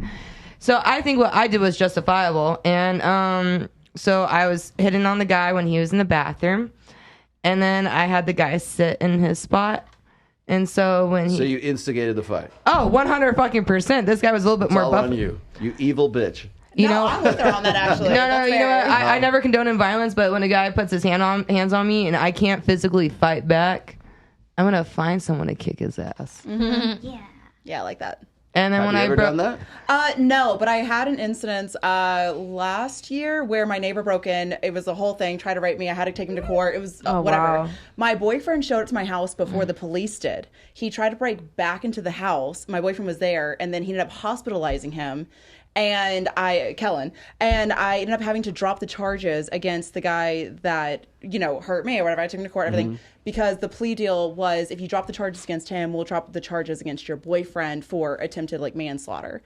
So yeah, I'm 100% with dodge that. the charges, beat the rap. Yeah. So I got when you were saying you've been through the rough with people and shit like that, this man right here is my fucking ride or die. Yeah. So there will be no toxic shit from me. I will go to the fucking grave for this man. If you guys ever need a lawyer, I'm gonna be one in 7 years. So hit me up. Thank you.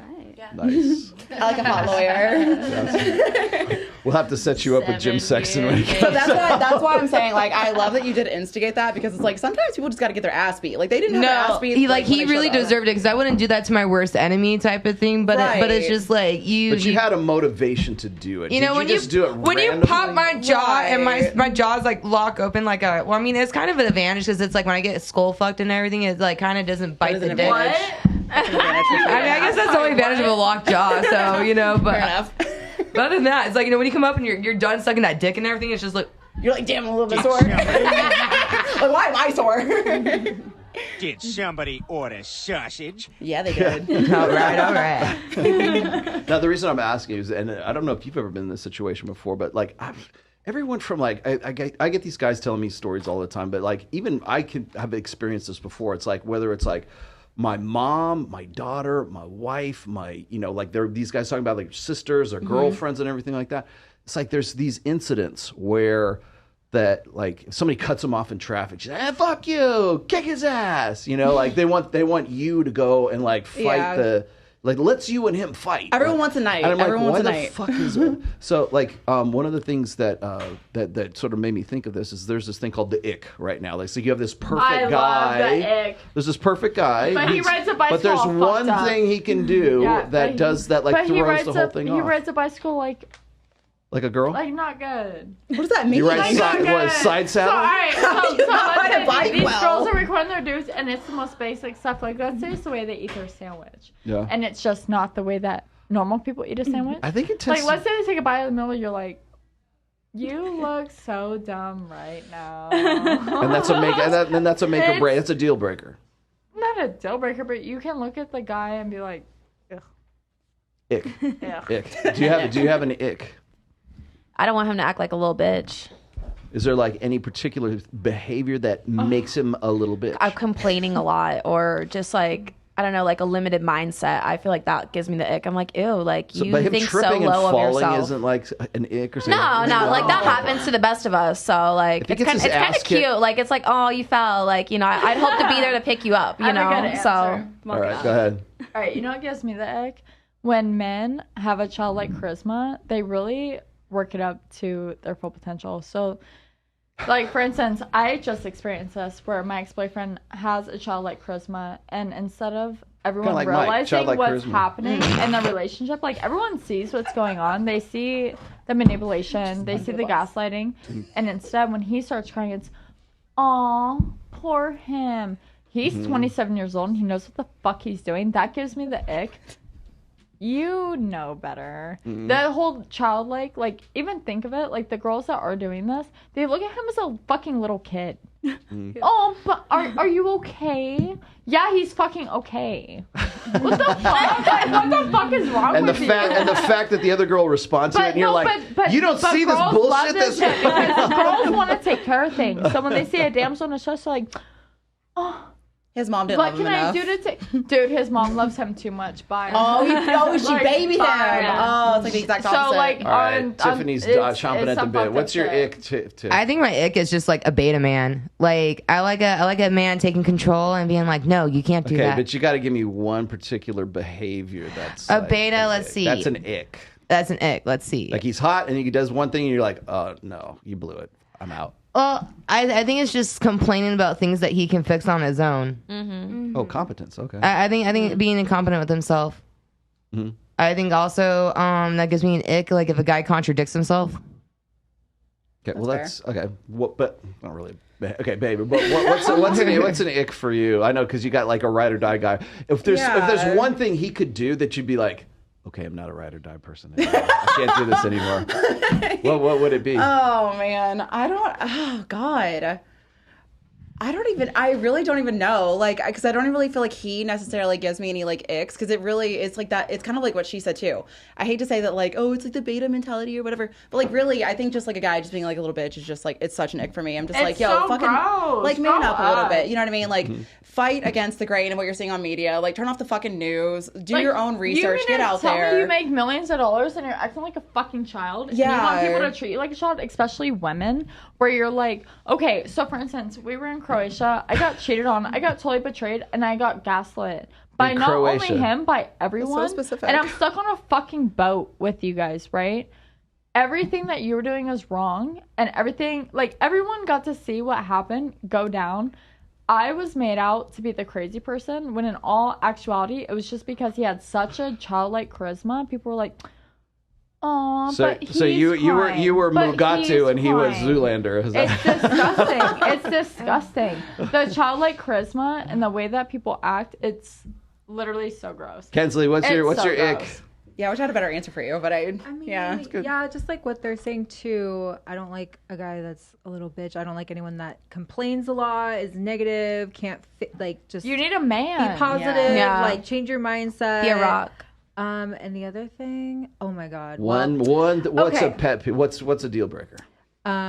So earlier you guys were like, Kensley's having trouble finding a man. I'm like, no, I'm not trying anymore. I give up because every time, like, I will give someone one chance, they'll say something so fucking stupid so early on, and I'm just like, oh my god.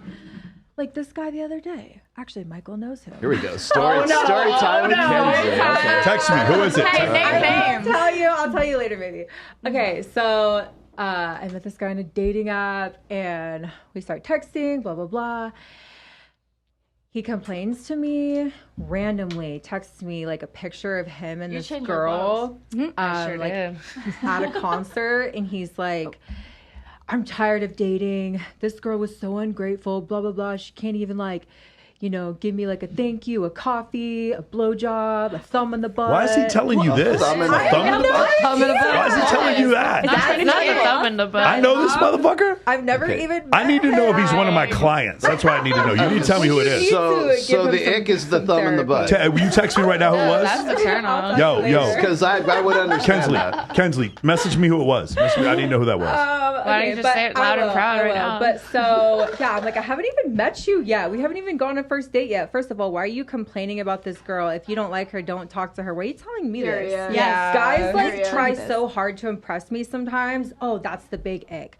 Like, I can tell when you're trying really hard to impress me and it looks so stupid. Just be natural, be real. Don't do weird shit. Don't say weird shit. He said it 3 times. He's like, he kept saying the finger in the ass. I'm like, I feel like he's trying to give, like, Yo, you got to tell me who this is. He's like, for real talk. He's like, I need this. It's like he's fishing to see. Like, Yeah. so you're gonna put your thin thumb in my ass? Well, that's kind of obvious. How do you react? It's obvious you're going to do that, but whether or not you like him is the question. Yeah, no, definitely. That's a normal They first thing. a lot of guys just say stupid shit, and I'm just like, okay, you were really hot, and now I'm never gonna talk to you ever again. Rita, what's your ick? What's your ick? Oh, I was just going to talk about when I put a thumb in somebody's ass. But like, okay, my ick. Clearly, that's not an ick, but go ahead. My ick is not letting me touch your butthole. How about that? I believe you. Like, be I think fucking you're reasonable. Hey, your G-spot's up your ass. Like, there's a reason. I think your you're being asshole- serious, which is I'm scary. so Conscious serious. is Like, if you don't let me touch your ick. butt, like, that's a turn off for me. What, you think it's fucking gay because I'm a woman sticking my finger Like, in your that's ass? not gay. Grow It's the not fuck gay. up. Like, Grow the bro, fuck up. there's a reason. We Grow the all fuck got a up. fucking asshole, okay? Yeah. Oh, God. Yes, it's We're to all expel equals here. waste. You think that That's the point of the asshole. Why do you have a It's to get rid of poop. Hold on. You think Why do you have a that G-spot in your ass? you think that your anus is an exit only? What? Just like your lungs are only built for smoking? Yes. What? Well, you know, Lungs are definitely built meant for for smoking. smoking. Like my lungs not are for for smoking, breathing, right? not for breathing. Rita, No, for Rita, breathing. Michael. So what's a No, deal breaker? What's an smoking. ick for you with the guy? Well, that was one of them. Okay. But Oh, breathing. I guess you said? like bad. No. Breathing, Michael. I meant breathing that is an ick. terminology seriously. So I saw believe you. that on An Shameless, ick. and I never forgot it. So he was talking about how his brother was gay, and he said, "Oh, your butthole is an exit only, just like your lungs are only built for smoking." And it was supposed to be like in a little aha This is moment. like such It stoner wasn't- logic. But it's a total like anomaly. It is. Where it's like you think that that's an exit only, but your G spot's up your ass. Like So, I don't know this dude. He follows me, but I don't know. What about my? Can I pick my nose? Here's the thing. But you don't have a It was G-spot in your joke. nose, It bro. was a joke. It wasn't. So I know. I know that your lungs aren't built for smoking. They're built for breathing.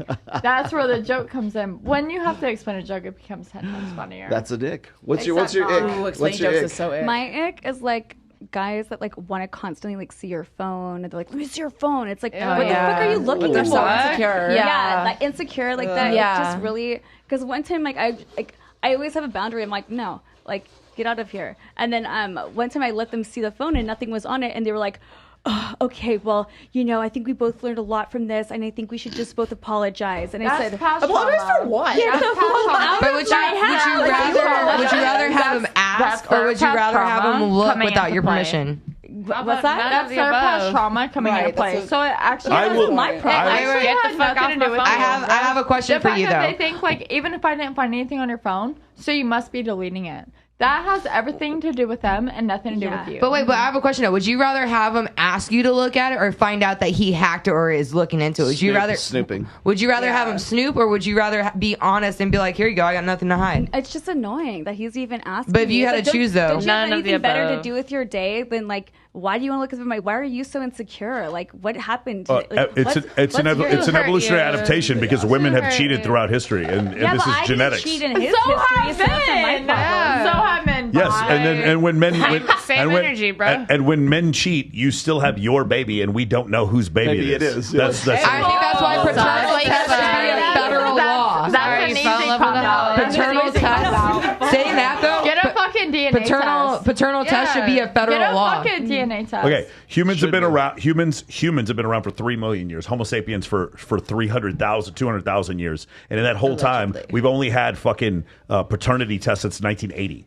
Like, what are you talking about? Like, it's like, of course, it's an evolutionary adaptation for men to be jealous. Well, how many times do you guys want to tell on the babies that they do have? How many times do they not step up to the plate and take care of the kids? Hey, you want to know something crazy? So there's another study that it goes over when men suspect that their girl is cheating, the likelihood that she's cheating is like astronomically high. Yeah. Like compared to the regular population, it's an instinct. You have to imagine. Women have that too. Population. What's your ick? What's your ick? What's your ick? So this is not the current situation. This is an ick from finding out that this is an ick from You don't years get to ago. say finger in the butt either, okay? That's been taken twice already. There we go. She hit it again. The law firm of Carly and Rita has returned. Carly, I love those pants. Those are supposed to be my pants, aren't they? No, they were your pants, but I love them more than you love them. Excuse me. Olivia just gave her we have those an ick in pants. progress. My pants that she's wearing. No, those are Olivia's pants. My biggest ick is They're when Olivia's pants. She just gave her. Well, I'm going to ask you this in a second. I'm going to give you my answer in a second. my biggest ick is when, or if he complains about where he is in his life right now and his situation, and he does nothing to help himself out. And then what's even worse is then when I ask him what's wrong, and again, nothing to do with the current situation. When I ask him what's wrong, or if I try and help, and I understand it has everything to do with you want to bring food to the table, you want to do everything, but then when you can't even allow me to even intervene, not even financially, then we have a problem. She wishes. And this is after paying $9,000 to turn the lights on, the water back on. Wow. See, that's a competency ick. Well, yeah. I mean, you probably all right. Just go pick another dude. You know, All I right. would pick another dude. Carly, I can't even believe I'm going to ask this. Please ask her. What is your ick? What does a guy do that you turn that's a deal breaker? Besides nothing, You're done with him. everything. Here is my biggest egg right now. You guys ready? And we will end. I thought with about this this long and hard. My biggest egg is when a show goes on for 2.5 hours. There it is. Oh! Okay, And I'm just sitting here trying to have fun and go out with my girls. Oh, stab me in the. Well, at least you stabbed me in the front instead of the back. So, what do you say about that one, Michael? We had fun. Oh, does that have something to do with me? I don't have no idea. Oh, was she talking about me? Was that some passive-aggressive way for her to sit there and insult me where I didn't even notice it? Oh, okay. Just wanted to. Oh, Rita. Oh, come here. Come here, Liv. Liv, come here and take my chair. Liv.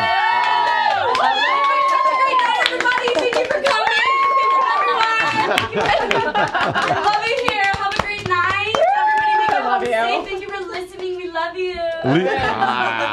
One day I'm going to get Rita on here. She is the cornerstone upon which the toxicity right of the here, city, like, I'm sorry, Liv. We get Liv on. I've done that before, I think. All right, awesome. There we go. Congratulations. Rita made the show. Let's do final thoughts. Okay, awesome. Final thoughts. What do you think so far? Yeah, it was a good show. Yeah? It was long, but it was good. I'm here, present. You know, it was interesting to hear everyone and what they had to say. So, yeah. I think this proves everything. She's a great podcast host.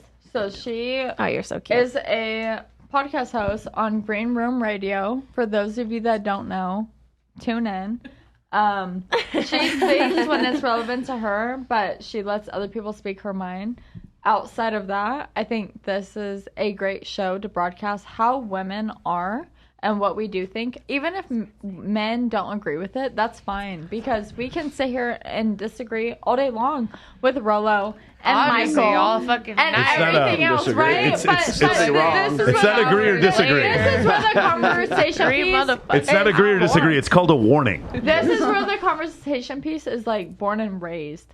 You want to fester in this shit?